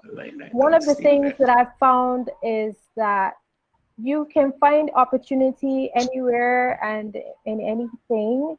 You just need to remain open to opportunity. One of the things that was said earlier tonight was about being ready as a person and not just as an artist, and investing in yourself, not just from your craft perspective or from the perspective of your craft, but from the perspective of you as an individual. I found that in just being willing and open to learning and listening to people and saying yes to opportunities, sometimes even when I don't feel 100%, just saying yes and going forward and taking advantage of the opportunity, I found doors have opened for me. The gig you mentioned before came as a result of saying yes to a last minute something around Christmas that put me in contact with another entertainer who I had known for many years. And we performed together with no rehearsal. And he was like, I like your vibe. I was like, yeah, I like your vibe too. He was like, well, right now I'm trying to do some jazz. I was like, jazz? Count me in. I have not sung jazz in so long. I mean, I haven't done much of it either, but I just said yes. And I think that as a female, that's one of the things that separates us from guys.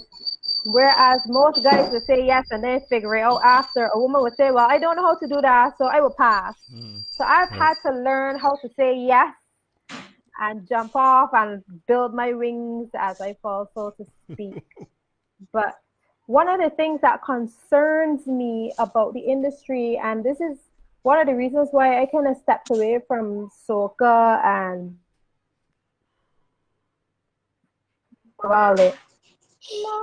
is that I find that there's this hypersexualization around women in soca, in that you have to have a certain raunchy type of stage persona in order to be successful. And those who know me know that that is not me. I am not I don't think that I am not good looking or sexy or whatever, but I'm not going to go there and make that 90% of my stage performance. And I've found that as a woman, whereas a guy could go on stage in a white t-shirt and a black jeans and a pair of white Converse, and rock the Yes. stage. A Yes. woman, Yes. first, I have clothes that I've worn once as an entertainer in the public domain.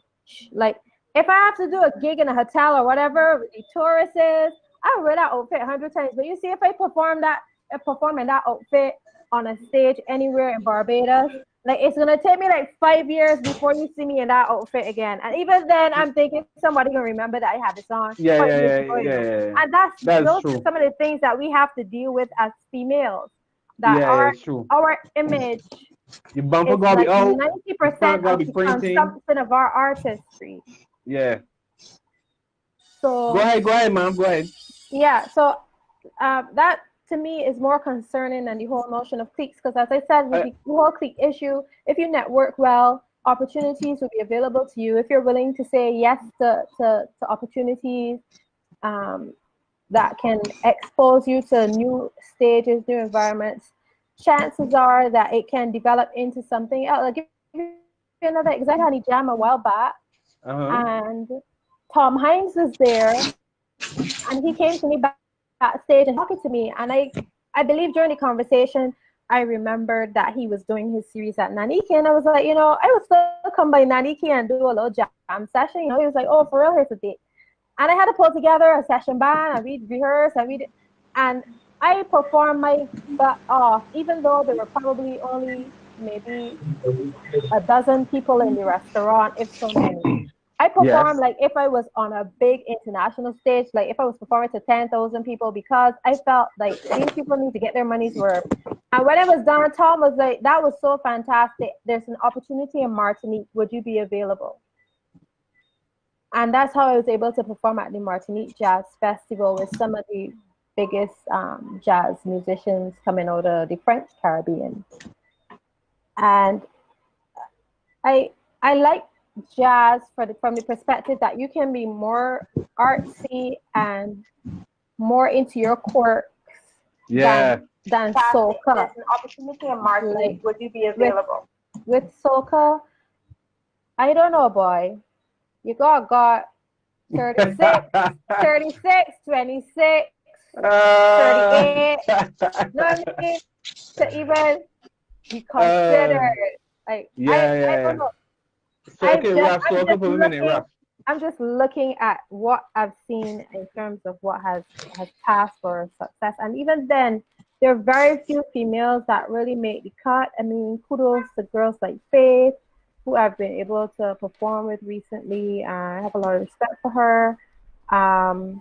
There's Rhea Lane, and there are other females out there that are coming to the fore and getting recognition, but it really is a guy's atmosphere and a guy's game, the whole soca thing, and big up to TC, always out there representing for us ladies. But just the way how the whole thing is structured for us from a gender perspective, it is rough out there, and that's one of the reasons why I kind of pulled back from Raga Soca. I mean, I really enjoyed like working with Blood and doing a lot of stuff with him, coming out of my time, my headliners, when I did commentary and so on.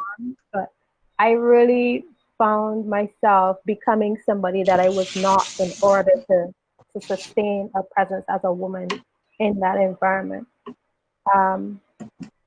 But to go back to what I said in the beginning, just to round up, I think more and more, in order for us to take this sector to where it needs to be and to maximize the potential that it has, you need persons like Peter to come and really reverse engineer how it has been done successfully already, so that you can see the ideas and the minds of those who have not only the potential but the passion to go to the next level. And ultimately, as was said earlier up in the show, which I totally agree with, you got to bring somebody along with you. And I think the more we do that, the more we can mentor people into good behaviors and into the appropriate types of structural approaches and systematic approaches to their craft.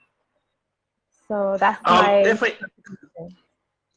if I can say something to Crystal, thank you so kindly. Look, let me tell you something. You might not know about Peter Headley. I'm 64 years old.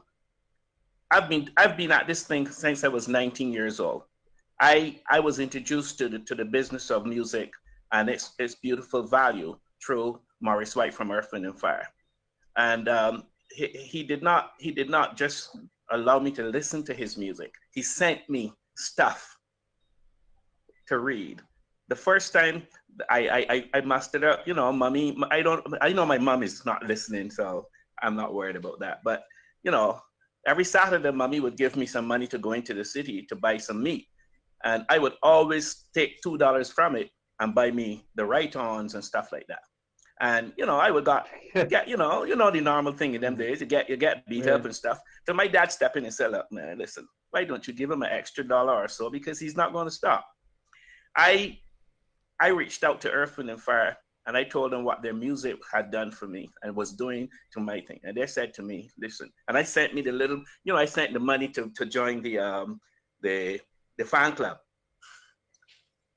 5 months later, a letter comes back saying, you're not a fan, and they send me back my money order. I'm crestfallen. I was like, man, damn, what's going on? The next day, another letter comes and says, listen, you are not a fan. Here is what we want to offer to you. They introduced me to five books. Think and Grow Rich by Napoleon Hill, The Good News Bible, Back to Eden, This Business of Music, not by Donald Passman now, by those two long name guys that nobody don't remember the name that used to write This Business of Music years ago, and The Secret Power of Music. Now, you know, I'm 17, 18 years old. I can't get those books yet because, you know, the little bit of money that I might be getting, I can't get up to there. 4 or 5 years later, I did get the money accumulated, and I asked a particular guy that was going up to New York to buy these books for me. He comes back and he calls me and tells me I have to come to his office immediately.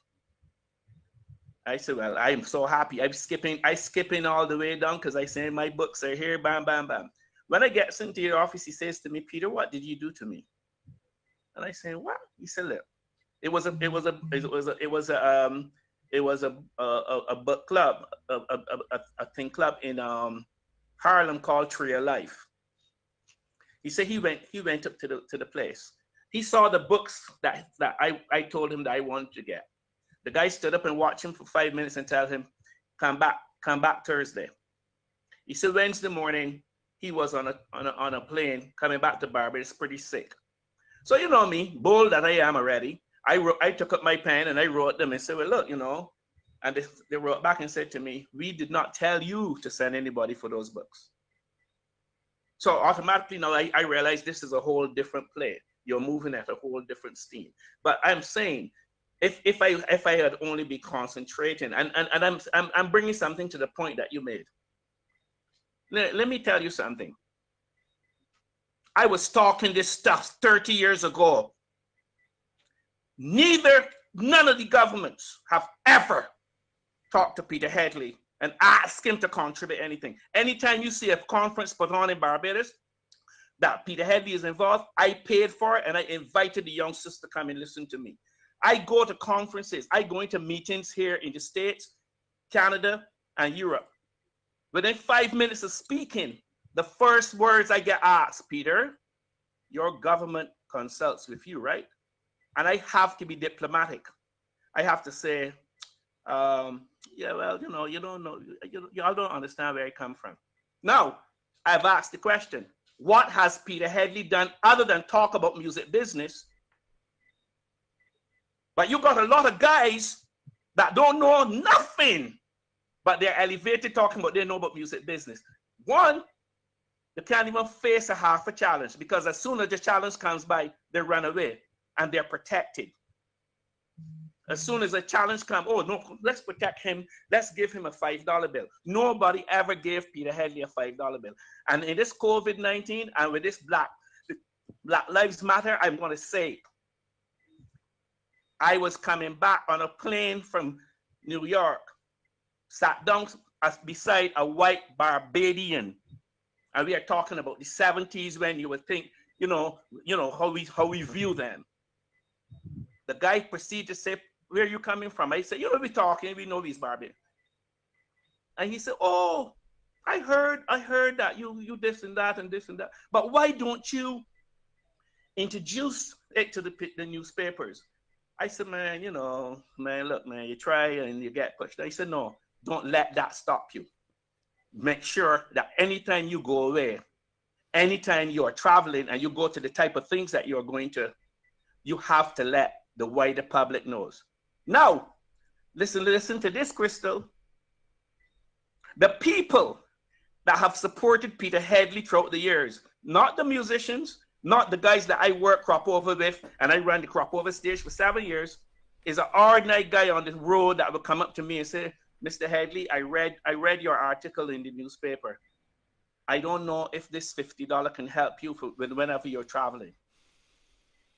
Those are the people not the average, not the Barbadian artists, or the people that at that time were telling themselves that they were artists. I was invited to come up to the Atlanta Music Business Institute. I showed a particular prominent person in Barbados the letter and the curriculum. I didn't ask him for any money because I know that I was never going to get the money. I just wanted to show and say, "Listen, I've been invited." You know what the person said to me? Oh, that's no money. We spending, and I'm not going to embarrass the person. We spending this amount of money on this particular person. Now that person ain't really deserve me to come out and say to them, "Well, this is what happened." But I'm saying to you, it is not that Peter Headley would have not liked to make a more vast contribution. But I have never been properly invited, nor have I never been given the proper channel where I can come in. Because look, if you are told a certain thing, and then you are invited to listen to Peter Headley, but you are given this idea that, listen, you go in there and listen to him, but don't listen to him, you are not going to hear anything. Because you have been then programmed already that, look, man, don't mind what he's saying ain't got no value. And I'm not beating up me right now. And I'm not trying to get sympathy for Peter Headley. I'm trying to get sympathy for people like Sean that is out there doing the same thing. And it's hurt me that 30 and 40 years later, it's still happening. It's still happening. It's still going down. You got people that's coming in, "Oh, you know what?" And I say to myself, why would you belittle somebody like that? Why would you have to do it like that? Why would you do that? One of the things coming out into the international market teaches you it is a very competitive market. It's a very aggressive market, but there's very serious respect because you do not know who you're dealing with, especially since the advent of the rappers. Those rap boys do not play. And it is not the actual rappers that will mess with you. It's their entourage. If you go and say the wrong thing, move the wrong way, these guys will get up inside of you. So now you have to, even if you didn't want to learn how to respect another artist or to respect someone that's in the business, you had to develop that understanding to say that, you know what, I got to put aside that dynamic of like, oh, ignore him. I don't want to deal with him. Look, I would tell y'all might not want to say, yeah, everybody calling and saying Peter Headley, oh, he's great and this, that. There's a section in Barbados that wasn't pleased and wasn't pleased that Miles Robertson came to Peter Headley and success was garnered at the level that it was garnered at. Now, if Miles was not dealing with Peter Headley, trust me, every day when they want to talk, they will call Miles' name. Apart from Rihanna, and Rihanna is a featured artist, Miles is the only non-featured artist out of Barbados that just had more than 30 television appearances. That is, but again, and he has an endorsement. He has an endorsement with a keyboard company as well, too, right? Yamaha. Right, correct. I remember he was featured in a magazine. He was featured in a magazine. Now, how would the youngsters understand that if they don't want to come and say, let Mr. Headley come in and walk you through? I have been saying for years, listen, I would come in and walk people through from A to Z because y'all are my people. I love my Barbadian people, flaws and all and stuff, because when I've done, I might live in the States. I might be married to a particular woman. I might be connected to all these organizations. Barbados, nobody can't stop me from coming to Barbados. Mm-hmm. Nobody can't stop me because Barbados is where I come from. And I can come back to Barbados and live in a small little shack and be happy because it's Barbados. But it's a lot. Yeah, I am so proud. It's a lot. I'm so proud. I'm so proud that when we travel the world, people are shocked that, wait, what? Y'all are from Barbados? Yeah. Look, it is so hurtful. We were doing a deal with, we didn't get the deal done. We were approached to do a deal with Rock Nation, which is Jay-Z's situation. Right. There was a youngster that they wanted, they were bringing out of London. And they said, look, we want you to work with this youngster, you know, get him up to scratch, etc. But we don't have a lot of money. Well, I said, okay, I'm not listening to that crap, because when I sit down at the table, you can give me money. I might know that you can find money somewhere. But you know one of the things that up to now me and Miles always check on and we always wonder about? Sir out, but I can call she out. There's a Barbadian girl named Shaka Pilgrim that is the right hand to Jay-Z. She comes on the phone. We were talking to the product manager. We were talking to a couple other people. She comes on the phone and say, oh, and everybody say, oh, Shaka, you're here. And the conversation continues. In the middle of conversation, she says, wait, y'all from Barbados? So obviously, we say yes. You know, the woman went off the phone and we never heard from her again. Whoa. Never heard from her again. Now, I'm not going to challenge her about why she did it, but I'm just saying, when people talk about the international market, there's a whole bunch of different challenges that Barbados are not preparing you for, because one, they're either making you be soft, or two, you're not able to challenge anyone. In Barbados, as soon as you challenge anyone, or you know who is he daddy, you know who is that mommy, you know who's, so you don't build that muscle of understanding. Look, I can challenge you. I don't have to disrespect you, but I can challenge you. Because if you don't do that and you don't build that muscle, when you get into a meeting and people start to go down the road with all the different things that they come with. I mean, listen, you get tell everything that you could think about. Well, Peter, everything. There's a lot of knowledge, because I mean, like, I hope there are a lot of youngsters listening and understanding the fight that you are talking about and the things that you would have to face, and even potential things that youngsters may have to face from Barbados. And it's making me start to think about our junior monarch competitors right now, the junior soca monarch, what Crystal Cummings Beckles is doing, the other Crystal who we have featured last week. And I want to dive into one of the topics that we had outlined for this week, and I will pose this one to Sluggy. Junior soca monarch breathing new life into soca music with the advent of more original material in the junior category. And not only just the material, but let's look at the development of them within the industry and these kind of stories that Peter is sharing with us, and how we can help them to craft their situation and craft their craft rather, and also the advantages of this junior soca monarch, Sluggy, how this is breathing new life into soca for Barbados. And you said earlier it's the first of its kind, and it's unbelievable that it's the first, you know, and it took Corona to bring that about. Your thoughts on that, Master Sluggy? Yeah, but I find that in Barbados, you know, like, if a certain person or a certain group know what to do, it'd be hard to accept knowledge from them. Like, because for me, like, whether it was on radio or on media, I was always saying that to me it's really stupid that children sing social commentary in junior monarch all their life, and then when they get adults or whatever come in our world, and when me and Sean go to a line, like Sean like line with Sean say he was good at junior, so come on out and hold a line.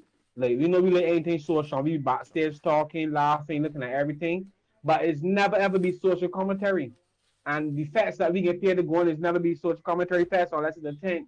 And then Then like Randy know he love to travel a lot. So if he go to Miami Carnival this year, and they keep forgetting because of Corona this year, we went Trinidad Carnival, you know, went see went St. Croix, all everywhere. Bermuda is never ever be social commentary. In Barbados, you can look at Bruce's Rose Fest, you can look at Bacchanal Thursdays, you can look at Portland. You understand me, Sean? Like you can look at any of those things that we can go and party at, and it's never be social commentary. But our children is going to sing social commentary all their life, and then the music that's going to pay them and support them and carry them forward, they are not singing. And then when they come in, all word they seem real out of place, and you could tell. And then when you see someone on stage, you could tell if they come from Junior Morning or not.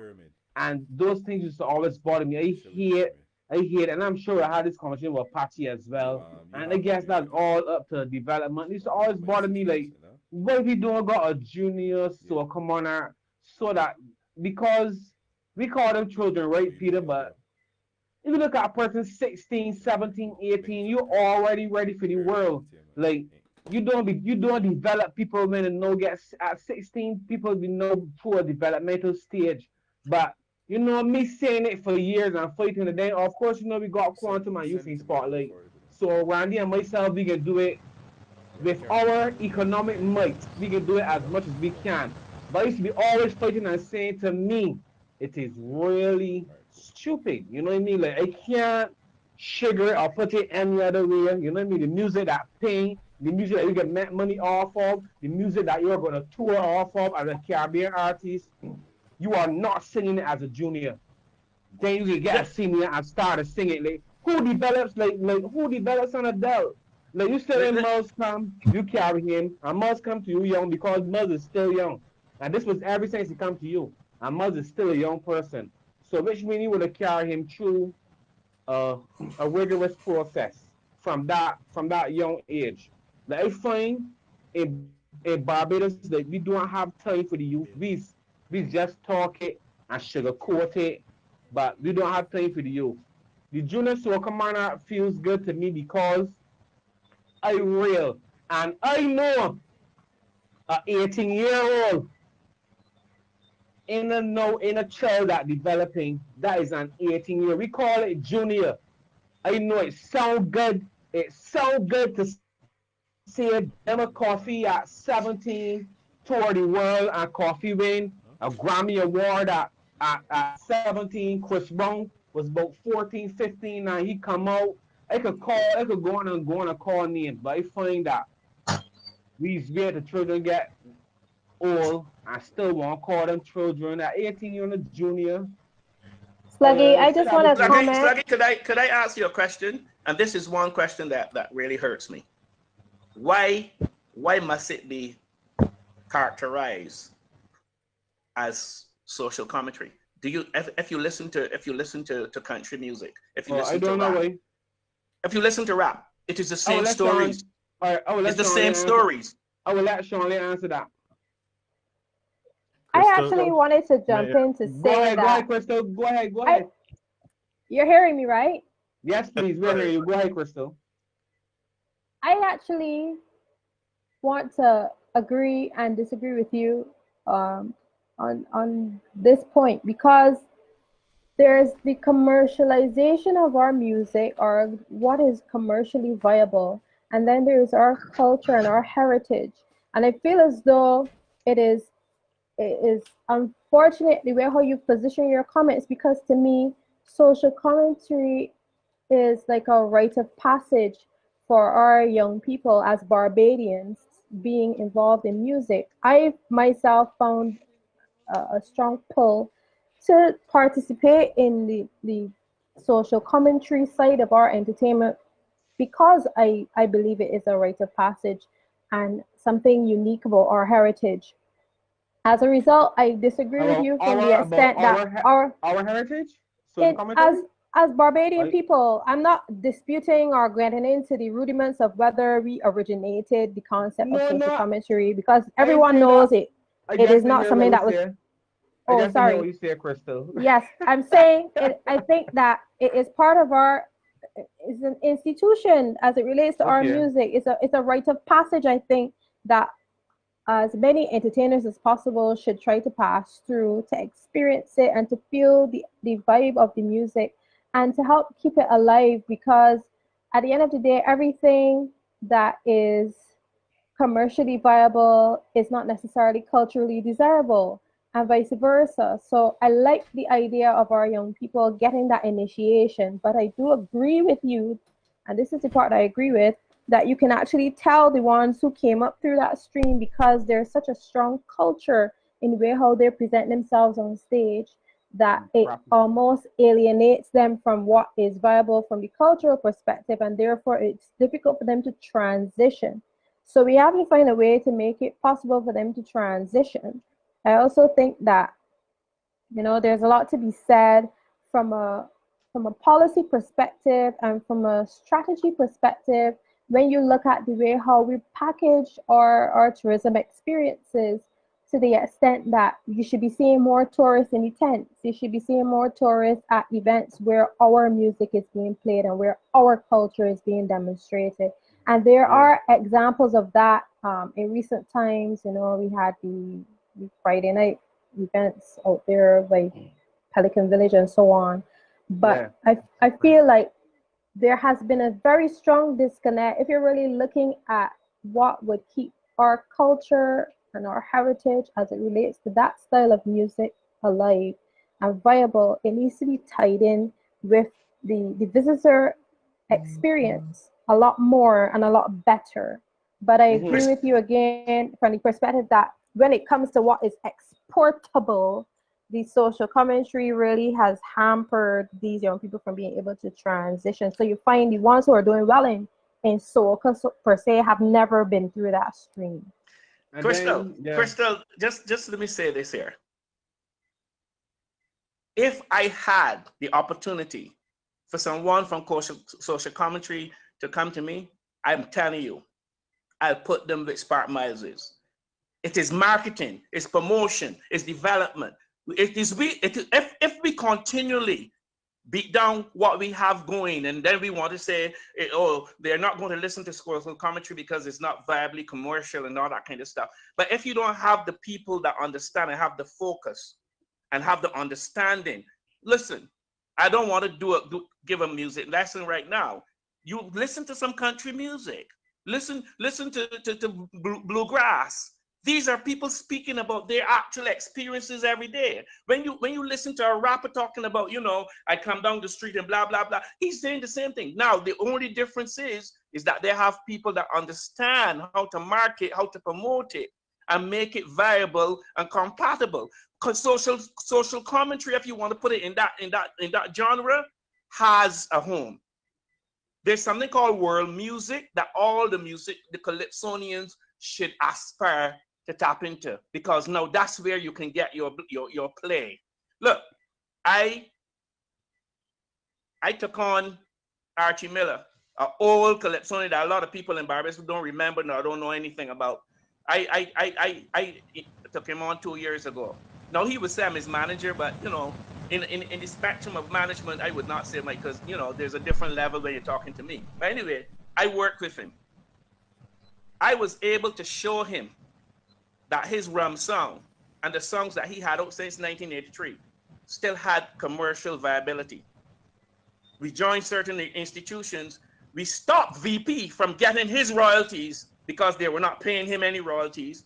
And when we went to the institution, they said, well, listen, if y'all are making the claim and VP is making the claim also, until y'all can work it out, we're going to stop those royalties from going. So I'm saying this here. Yes, if we continually talk about this social commentary thing and make it look like if it is something that has to be relegated, the youngsters obviously would always look at it like that. But there's a value to that situation. There's value. There are sponsors out there, not necessarily always in Barbados, but there are sponsors that if you know how to approach the situation and say, look, this is a particular situation that's going on. This is what they're speaking of. How can I tie this situation into what you're dealing with? So yes, I understand what has happened to you all over the years, where people always disregard social commentary and make believe that, oh, if you didn't if you didn't put a certain phrase in, and if you didn't do this, and if you didn't do the next. And unfortunately, Calypso is still but by these armchair critics, people that are not interested in a damn calypso. They don't even like music. They fool themselves about jazz and they fool themselves about classical. They don't know nothing about that. But then when you come to your local situation, you think now that you have all the authority.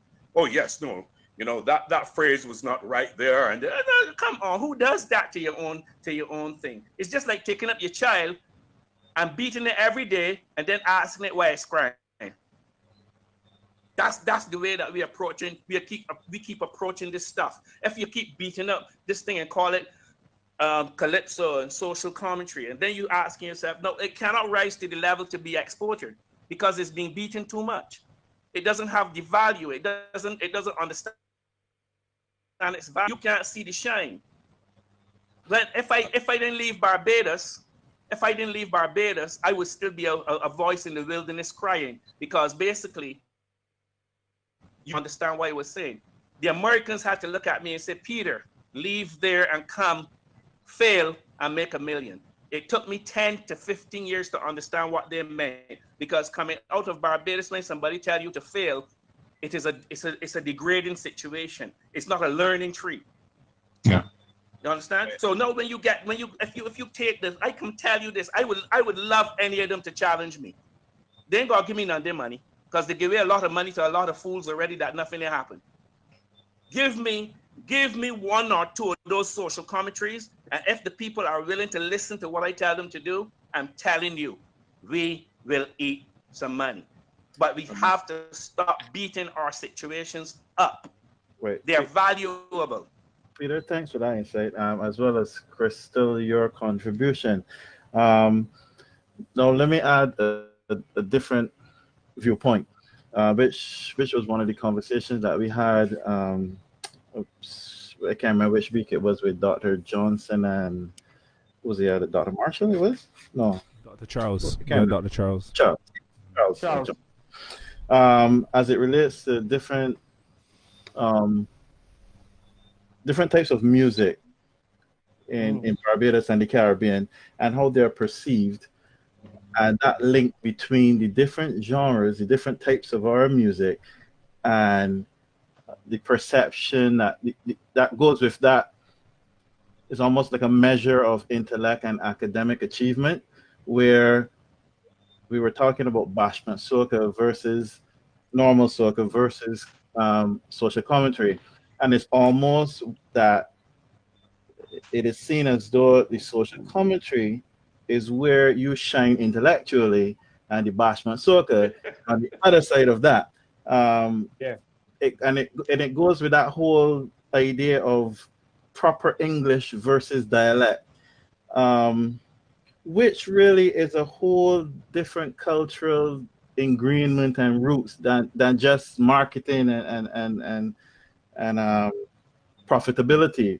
When we really dive into what that means to us culturally, to be an exponent of social commentary and be able to and the juniors, I think, have it the hardest when it comes to social commentary, because juniors are expected to have university thesis in their social commentary songs, when the seniors get away with just watered down what they want to call double entendres. Yes. But the juniors, when you listen to the critics, man, on the radio and media, when it comes to Junior Monarch, for the lyrical content and how this is done, and I wouldn't have done this, and I think that this prose is and it's like, what are we really doing? When the rest of the world, sorry, I don't know, Peter, you have experience with how the rest of the world views the Caribbean and music coming out of the Caribbean. I would imagine that when people think of the Caribbean, they think of festivities, they think of enjoyment, they think of fun, relaxation, and have a really good time. And somehow for me, that does not conjure up sitting in one place and listen to a university thesis in song.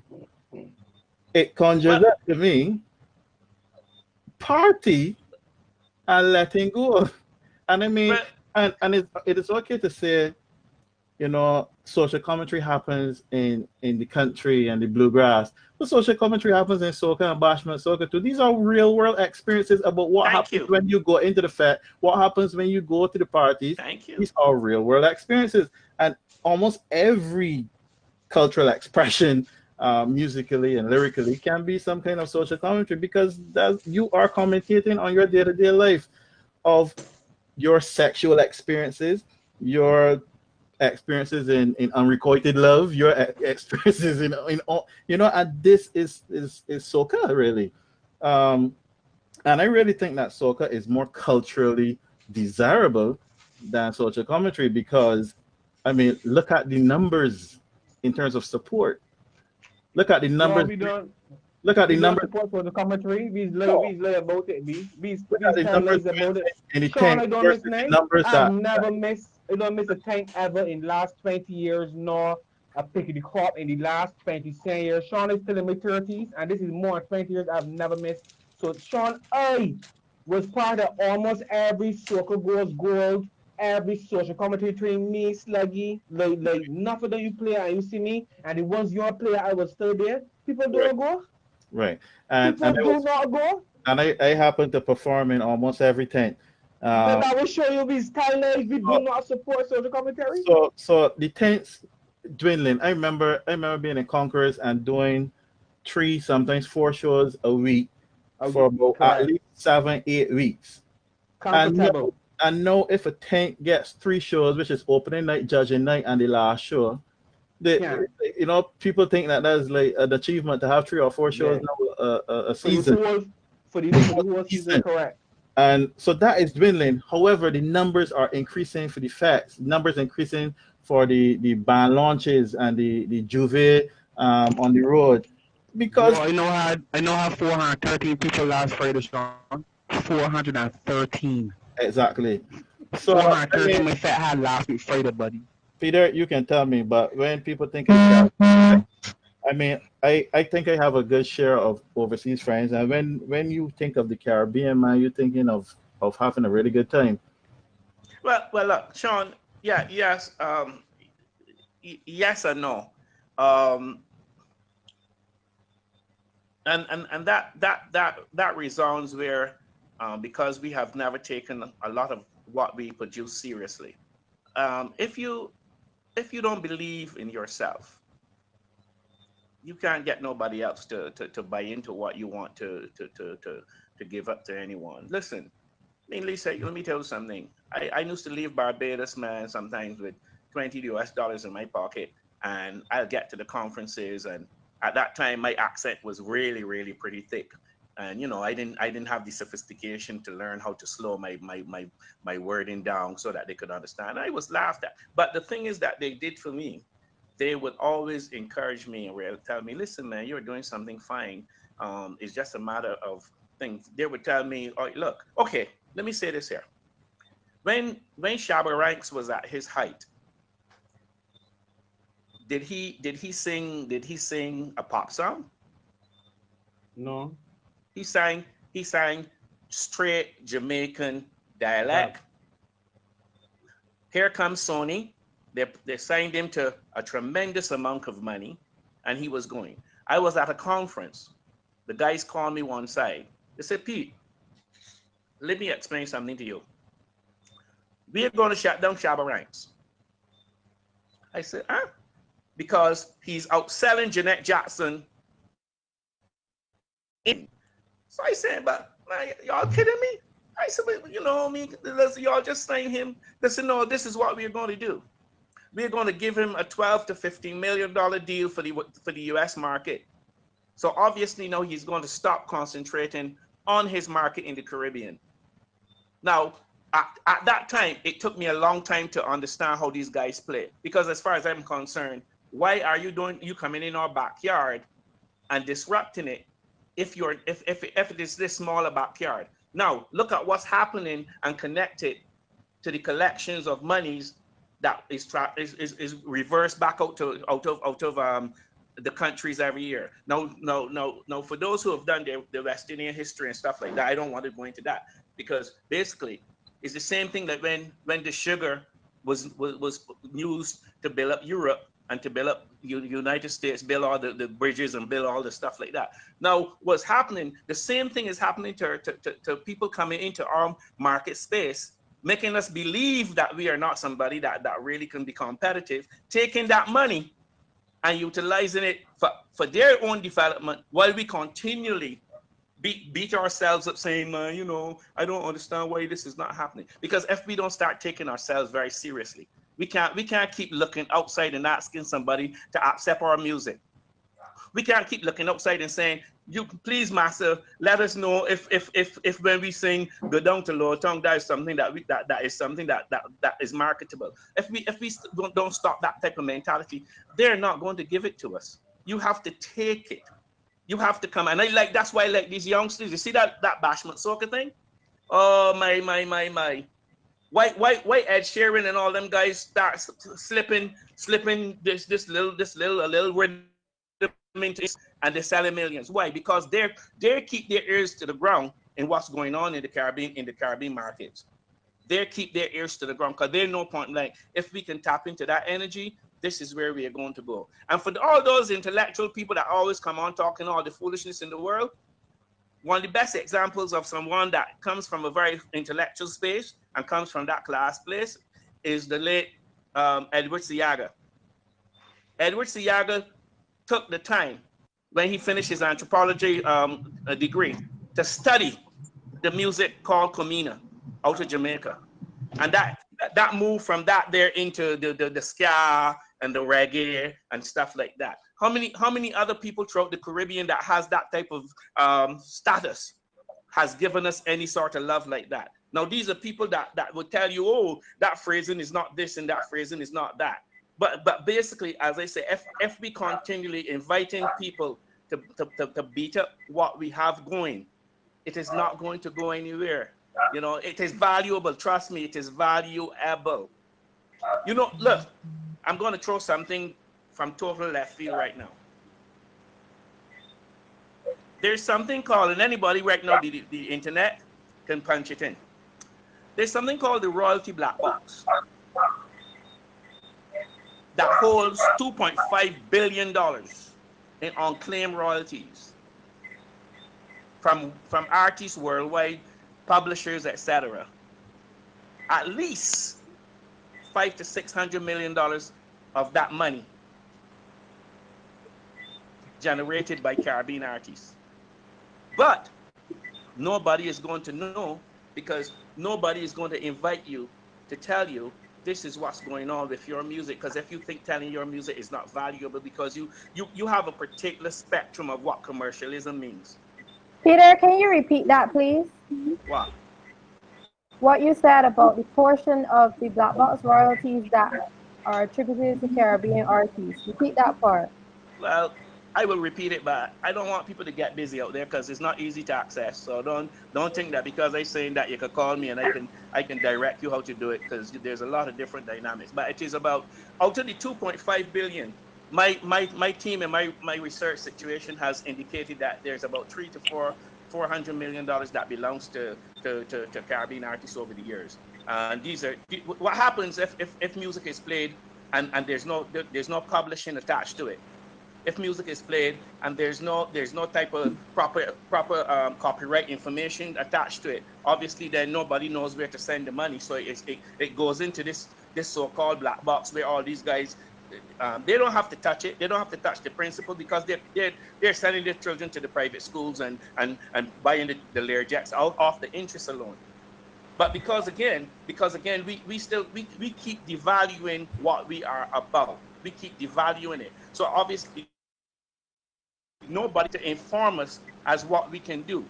We like to be able to always keep saying we have to go and get aid and this body has to tell us what program to news and all that kind of stuff. When the intellectual property and not intellectual property that emanates from only somebody writing a song or writing some poem, but the intellectual property also that goes in terms of value of name rights and stuff like that. There's a lot of money that has been generated that is kept outside of the Caribbean because we have always not understood and give ourselves the confidence of going to understand what we can think. You might not become a millionaire, but you can eat well. But we have to start with believing and accepting what. Look, I've had people come up to me and say, "Man, Peter, you ain't interested in soca." I said, "Not really." I said, I cannot afford to deal with soca artists because one, soca artists don't like to pay nobody. This is something that I do for a living. So I'm not going to fight with you after I position you to get paid. I'm not going to fight with you to get paid. If I do what I do and you ain't pay me, you ain't gonna be singing next year at all. So I keep away for that reason. Not that I don't like soca music, but I just don't like the behavior that comes with when you're dealing with a soca situation, because you can go and bring somebody into that's the not thing. that's not stereotyping. No, that's not stereotyping. No, it's not. Look, okay, let me break it down for you. A person that is called a manager at my level, if you had to approach me and say, I want you to deal with my career, the first thing I have to find out from you, can you pay my administrative fee? That ain't got nothing to do with royalties. That ain't got nothing to do with percentages. Can you pay my administrative fee, which keeps me able to call the lawyers, which keeps me able to invite certain people to be able to listen to your situation? Now, right, and so that means, Louis said, before you even start up, Louis, I give you a discount, and I said to you, look, give me $10,000 a month. You are going to scoff, because basically you're going to say, why are they pay you $10,000 before you start to do anything? But that $10,000 now allows me to take it, and I can either go and get a producer to help revamp it so that it can be put into the dance market, or put into these other genres. So you mean you say, right? But you say these two different things. You say that they don't want to pay, but no, you can't pay. Don't no, don't do that. I'm saying, if You I said tell soca them artists don't like to pay. You said they soca don't like artists to pay, don't like to pay. listen, they don't like to pay. This, everybody might be vexed right now, but they don't like to pay. They might pay somebody, but they don't like to pay. Not a broad generalization. No, it is not a broad generalization. If they like to pay, if they like to pay, people will be. If Apache just that you telling Apache right now that he don't like to pay? If he falls into that, he would have to accept that. I don't know nothing about Apache. Right, so that we say that it's a generalization. You can't do that. Listen, let me go back to the thread of where it was. What I might have carried you too far around. I was speaking and keep bringing what happening in terms of how people look at us outside and look into the Caribbean. So I'm telling you, I'm not saying that you might not have 2 or 3 people that might not pay you, but the general consensus on top of the whole thing is that there's not the propensity to want to pay. Whether it is something that's acceptable or not, I can't do nothing about that. But that is the general consensus, that the soca artists don't like to pay. That's all I can tell you. If there's someone out there that can bring me unrefutable evidence to say that differently, amen. But I'm just telling you, based on what Sean asked me, this is what happens. These people look at you and say, listen, Pete, why are you wasting your time with these chaps, man? Come on now. Huh? Why are you wasting your time? I'm not going to call out any names. They've had soca artists that approach me, and I've given them information that could bring in money. And because of the connections I have, is how I found out that they got money.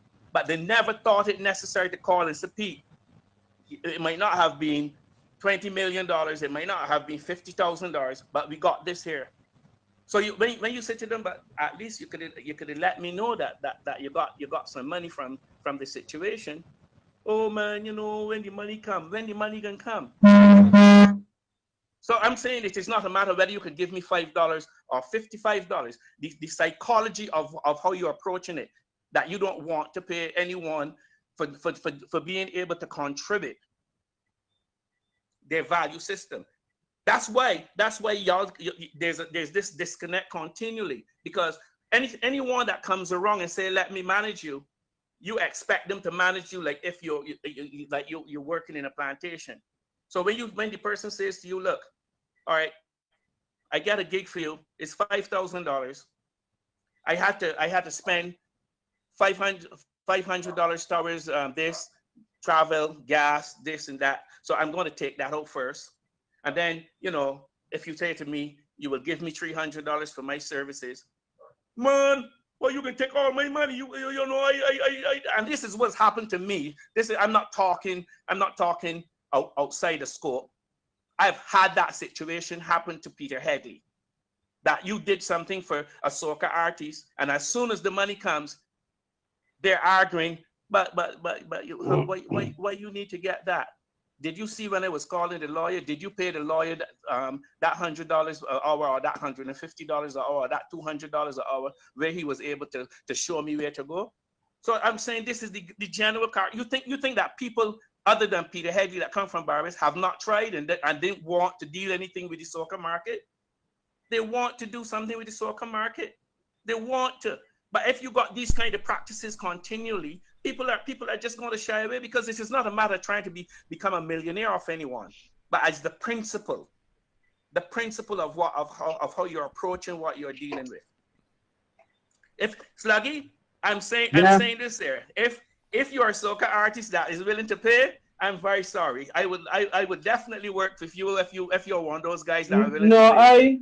I listen to you, and I like a lot of the guys your age. I realize that you're all really speaking about who I speak about. Because when I speak, I only speak for the ones that are coming up, and I know the pains and horrors of your all generation. Trust me, Stop! No! Don't do that. You're not going to get away with that with me. No. Look, let me tell you something about Peter Headley. When I come to Barbados, I've got to stop the youngsters from coming through. 2 years ago, I was in a bar sitting down watching the NBA finals. A young lady and a youngster was there, and we strike up a conversation in Barbados. 1, 2, 1, 2, and then I said, "But there, you're talking a certain way." He said, "Yeah, man. I got a song out." I said, "Oh." I said, "Man, let me hear the song." He came by 2 days later and brought the song. I put it on the system. I played it. It was a soca song. This is a youngster that's not 30 yet. I played the song. I heard certain elements in the song that I know would resonate. Immediately in front of him, I got on my phone and I called my connect. I said, "Listen, I'm going to play you something. You think you guys can work with this?" The guy stand by and said, "Peter, we like it." The youngster look at me and said, "Mr. Headley, how much money do I have to give to you?" I said, "Look, man, really a situation like this would take you a couple thousand, but listen, if you give me half of this money, I will put up the other half so that we can do what we got to do." Yeah. The day I was leaving Barbados, that guy turned up to the house. I tried to talk about something else, and all the guy is like this here with the money out. So I don't mind. Yes, you might have experiences with them other oldsters and what them is deal with. But when I talk from facts, from young to old. Anybody that connected to Peter Headley would tell you. So you said the youngster wanted to pay, right? No, he paid me, not wanted to. He paid me. Right, so we saying the same. That's why I tell you that the youngster get paid. That way, say. But no, but I had to stop. I had to stop you when you say about people in my age range. Listen, I'm a different caliber of fresh to the fools that in my age range that deal with. But you stop me and say what I'm saying. So I don't. No, but all I'm saying to you is that I want to let you understand that my connectivity to youngsters is there, and I understand the youngsters. I would work with a youngster in Barbados quicker anyway than anybody over 40. Bro, that's not what I'm saying. I'm telling you that the youngsters that come in now will be willing to work with you. I know that. Wait, so now I say, so we saying the same thing? No, you answer something else totally different. That's not true. I said. No, he was I don't think he was talking about don't do that. But right. No, listen, Sluggy, if you know, right? If you know, calm want to down. hear my name, Sluggy, I was just Sluggy. I just wanted to pull your leg a little bit. Come on, relax, man. Relax. It's not that heavy. Relax a little bit. I like what you were saying, and I just wanted to push you in a different direction. So right. I think once like he was talking about the administrators and managers and stuff. He was talking about artists from your age group. You were talking about the older artists, not the older administrators. I mean them too. I mean them. I mean them. I'm frightened. I'm frightened. I mean them. I mean them. I have a question for you, Peter. Go ahead, Crystal. Who are you mentoring to take over from you? Nobody. Why not? Why should I? Because you have such a bevy of wisdom and the role that the position that you're in. What is Sluggy laughing? Contain yourself. This sounds like a discussion we had. I feel like if I'm speaking rhetorically, Peter, you have a bevy of wisdom. You're very strategically placed in the industry in the US. You have mentored and helped to take persons like Miles Robertson to what we would consider to be the pinnacle. It just seems like a natural thing for somebody like you to mentor somebody else and have another kingmaker or queenmaker to follow your footsteps. Peter, before you even reply, let me ask you the question that Crystal want to ask you, but she asked you a bit incorrectly. She meant to ask you, has there been anyone that approached you for mentorship?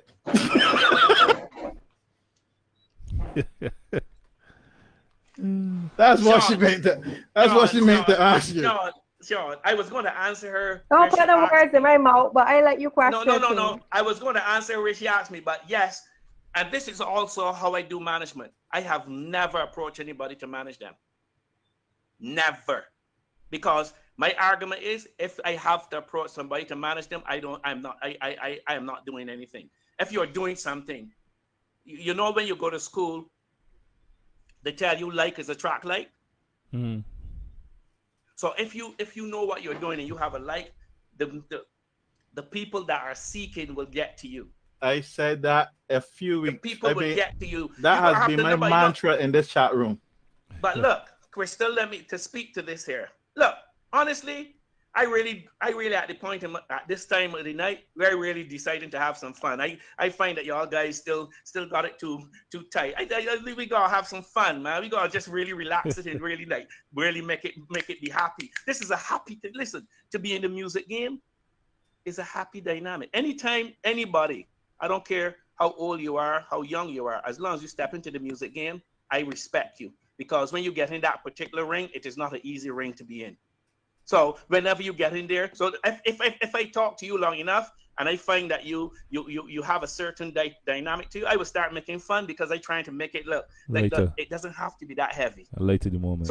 So look, mentorship. 12 years ago, I was in Barbados and I was in Sheraton Mall. And Miles came through, and Miles brought this guy and said, hey, he asked the guy in front of me, you said that you really want to learn about management? The guy said yes. He said, well, look, there's the man to talk to. And Miles walked off. And I subsequently asked the guy, man, what do you know about management? But I asked it in a very aggressive manner because I wanted to find out if he's someone that I was going to undertake, come under my wings, does he have the strength? Does he have the power of skin tone, skin toughness to be able to do this? And he looked at me, I could see, he looked at me like, who's this crazy dude? And when he was leaving, I said to him, listen, come and see me on Tuesday. He would subsequently tell you that Tuesday he's driving, coming and saying, but why are you going to see this man? This man tell me, but I know about management and stuff like that. And it's been 12 years now. It's been 12 years now.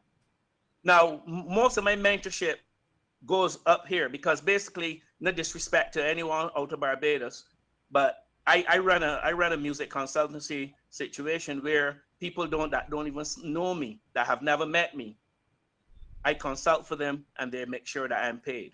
Because one of the things that they always say, Peter, when you tell us to do anything, it resonates and it pays dividends. So there's only a couple of people out of Barbados that have approached me about management because many of them come through saying, it's just like earlier when Randy, no disrespect, saying that Pete, you're a legend and stuff like that. I try to not to walk that type of a way because I don't want to make people not want to approach To me. approach, yeah. So when people put you in this legend stuff and you're this and that, then it makes people feel that they cannot talk to you and that they can't approach you. They can't let down the hair.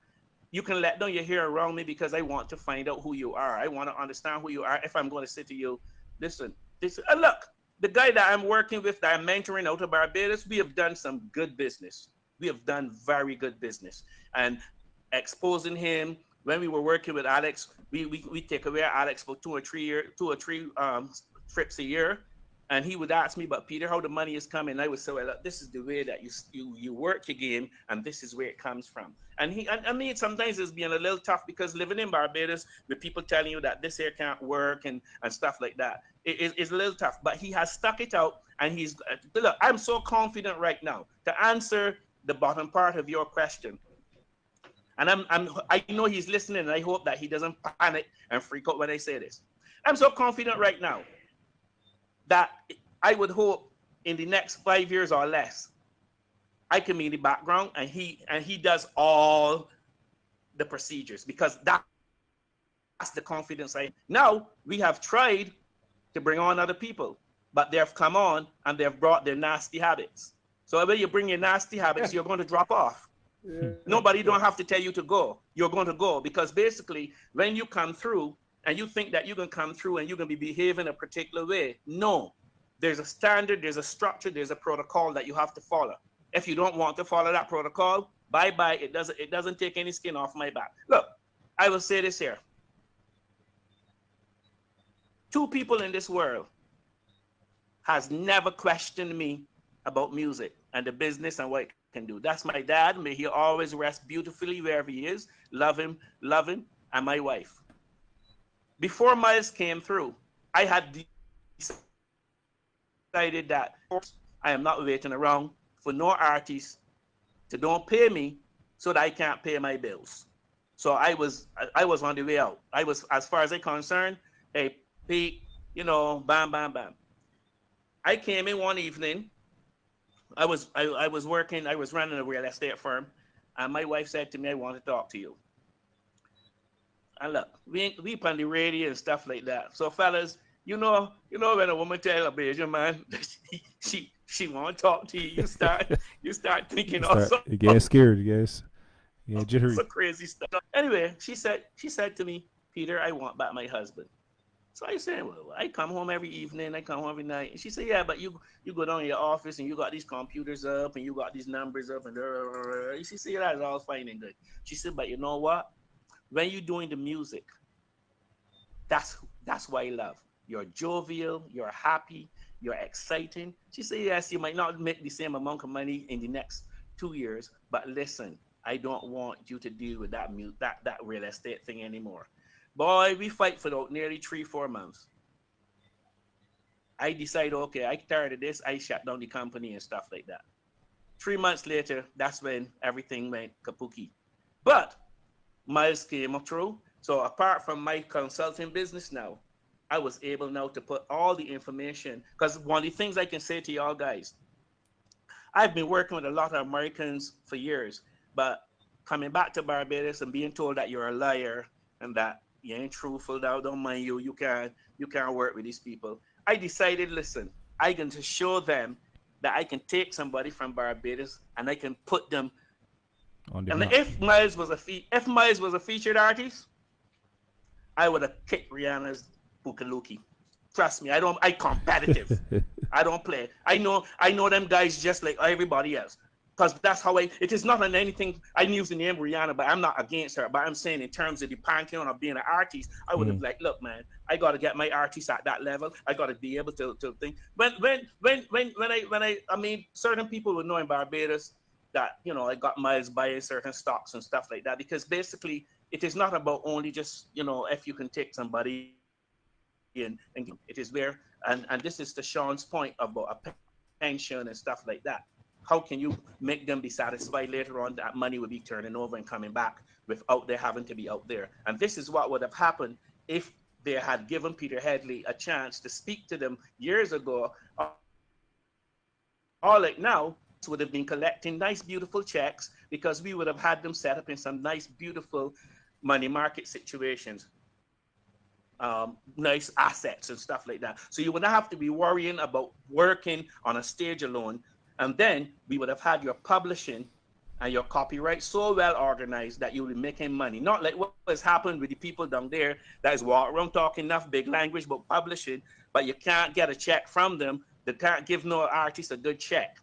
And I know that we on radio and I know that we on things, so I can't really explain certain things, but it hurts my heart when it hurts my heart when I go into big meetings.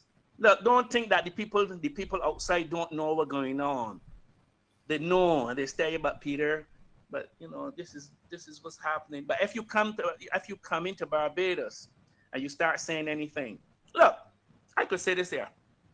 Couple of years ago, I went on Facebook and I spoke to the youngsters and I said to them, look, man, don't let these old guys mama guy you with all this big talk and thing, and then you don't think. And you know, an elder statesman in the business attacked me. Or is this Peter Headley that don't know anything about copyright and this? I ain't had to say a word. My dogs come out barking. Wait, Peter, who is he? I had to defend and say, no. He's done certain things. Don't. So no. He don't know nothing about the international Peter Headley. But I'm saying this here. It came down to the point of saying, oh, let's get together and let's have a challenge. Now, I was looking forward to that because I would have stripped him, sent him home back to his mommy crying, and not even remembering his name. Because one of the things I can say honestly, anybody in Barbados that listening from the highest top to the lowest lows, they can say whatever they feel like. They can get in the little corners and hash the little monkey things. Not one of them can touch me when it comes to the music business and understanding. I brought back from City College the information with regards to the cultural industries. Go and ask them at the NCF. They never called Peter Headley yet and say, Peter, come in and sit down and let's have a conversation.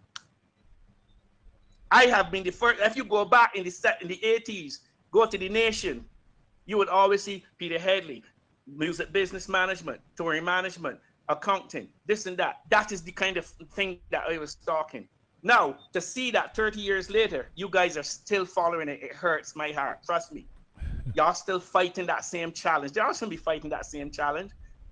We should be on here talking about, hey man, listen, we just had an artist that we just was able to do a deal for him in Europe, and we were able to do a $500,000 deal. We should be able to do that. You know, we should be able to say we got 12 artists that coming back tomorrow morning.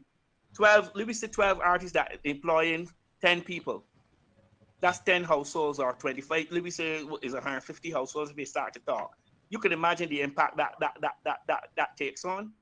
But they don't want that to happen. They don't want that to happen. And we keep falling in to the briar patch of not understanding what value we have.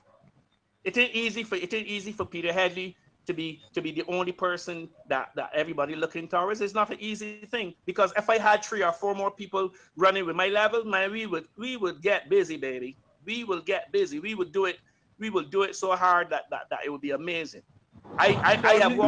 So we can still do it. We don't need the government. We can do it still. You ever hear me? You say me, well, they never help me. So how I could bring the government in when none of the governments never help me, Daddy. So I can't bring it in. That was the way you refer to the NCF. No, I'm not beating up the. Listen, I have to make this clear, and I've said this, I did a conference already at the Hilton, and people assume too that Peter Headley would beat the NCF up. Will never beat the NCF, because the NCF was very instrumental in my work in crop over stage for 7 years, learning my craft, getting down deep into my craft, and understanding and interfacing. So I will never beat the NCF up. And as I've said, it was okay. It was a response to when you said that they never call you yet. That was just a response to that. No. Listen, let me be honest. A lot of people in Barbados get called by the government.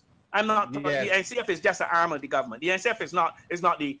I'm talking about the governance of things. You know, if the overall in other words, of Peter, things, you're not in any clique, right? He's not in a circle. I clique. I in my clique. I got my own clique. So that way they call he call him in the clique. But listen. You know the beautiful thing about you would get called.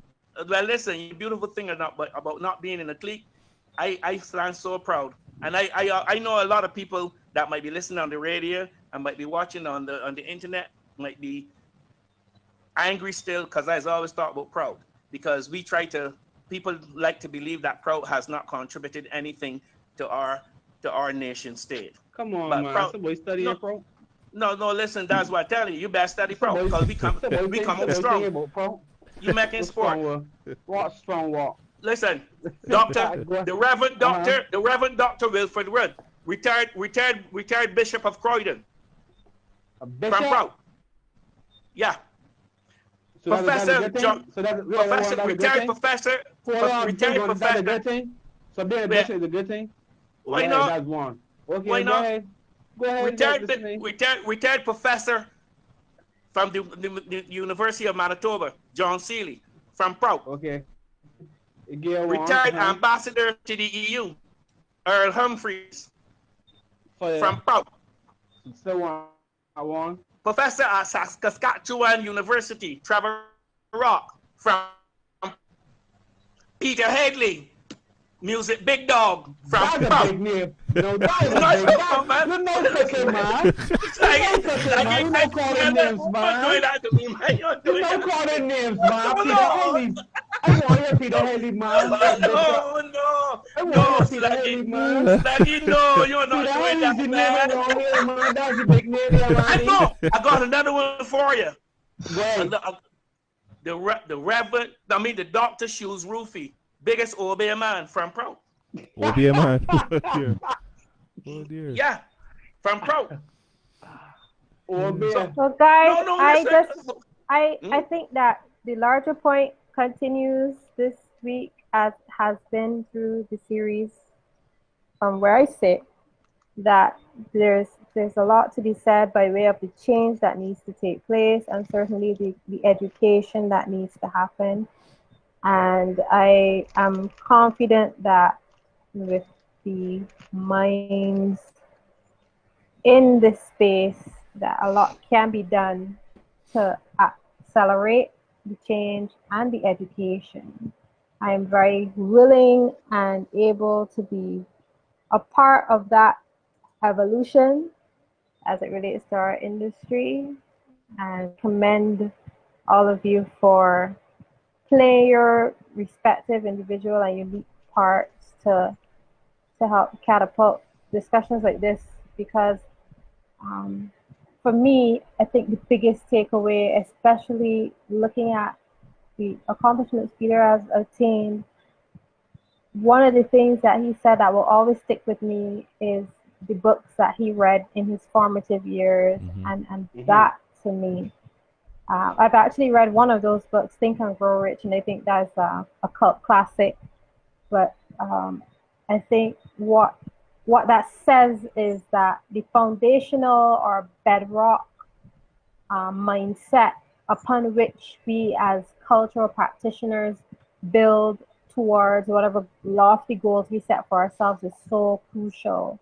And when you have those types of texts that you can load them into your psyche and really use that as a point of departure, it's a really beautiful thing, and it augurs well for your future development. So So I would like to suggest that between Sluggy and Randy, and I mean, we could probably have a discussion sometime during the week about this.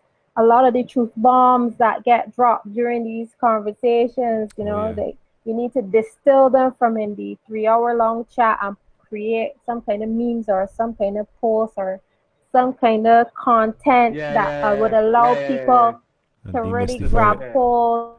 That royalty black box was a truth bomb. Yeah, Indra posted it as well in the chat. Why you said that? What you said, Randy? Indra posted the black box in the chat, or rather, what makes up the black box and the contents of. Well, Randy never see it. Randy never see it. You never heard foreign mechanicals. I heard about it, but but we have things like that dropping every week. Every week we have those. Wait, stop. Whoever wants it, only foreign mechanicals, I'm sorry, do not go that road. Do not trivialize it. Does it mean? No, it's not trivial. But what I'm saying, when you say foreign mechanicals, when you say mechanicals alone, you shut down a tremendous amount of the revenue stream that would be in there, because that is the way that you would not even go after understanding where the other trickles of revenue happen. Yes, mechanicals are there, but there are other aspects of revenue streams that are also poured into that particular entity. Right, which really represent those artists that are quote unquote undocumented.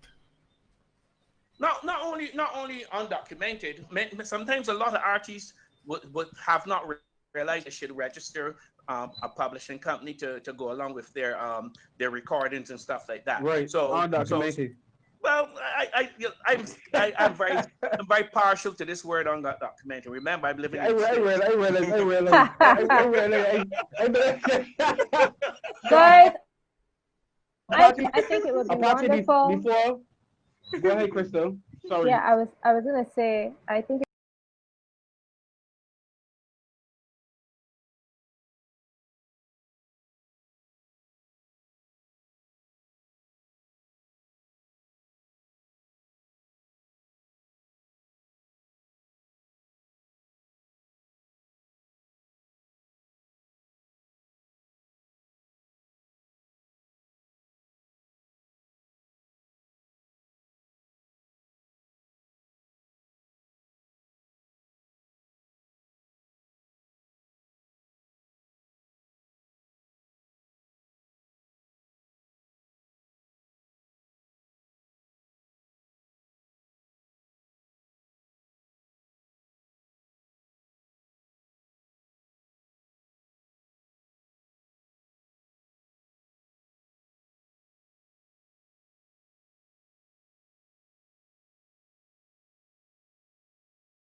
it would be wonderful if we had a session that really just zeroed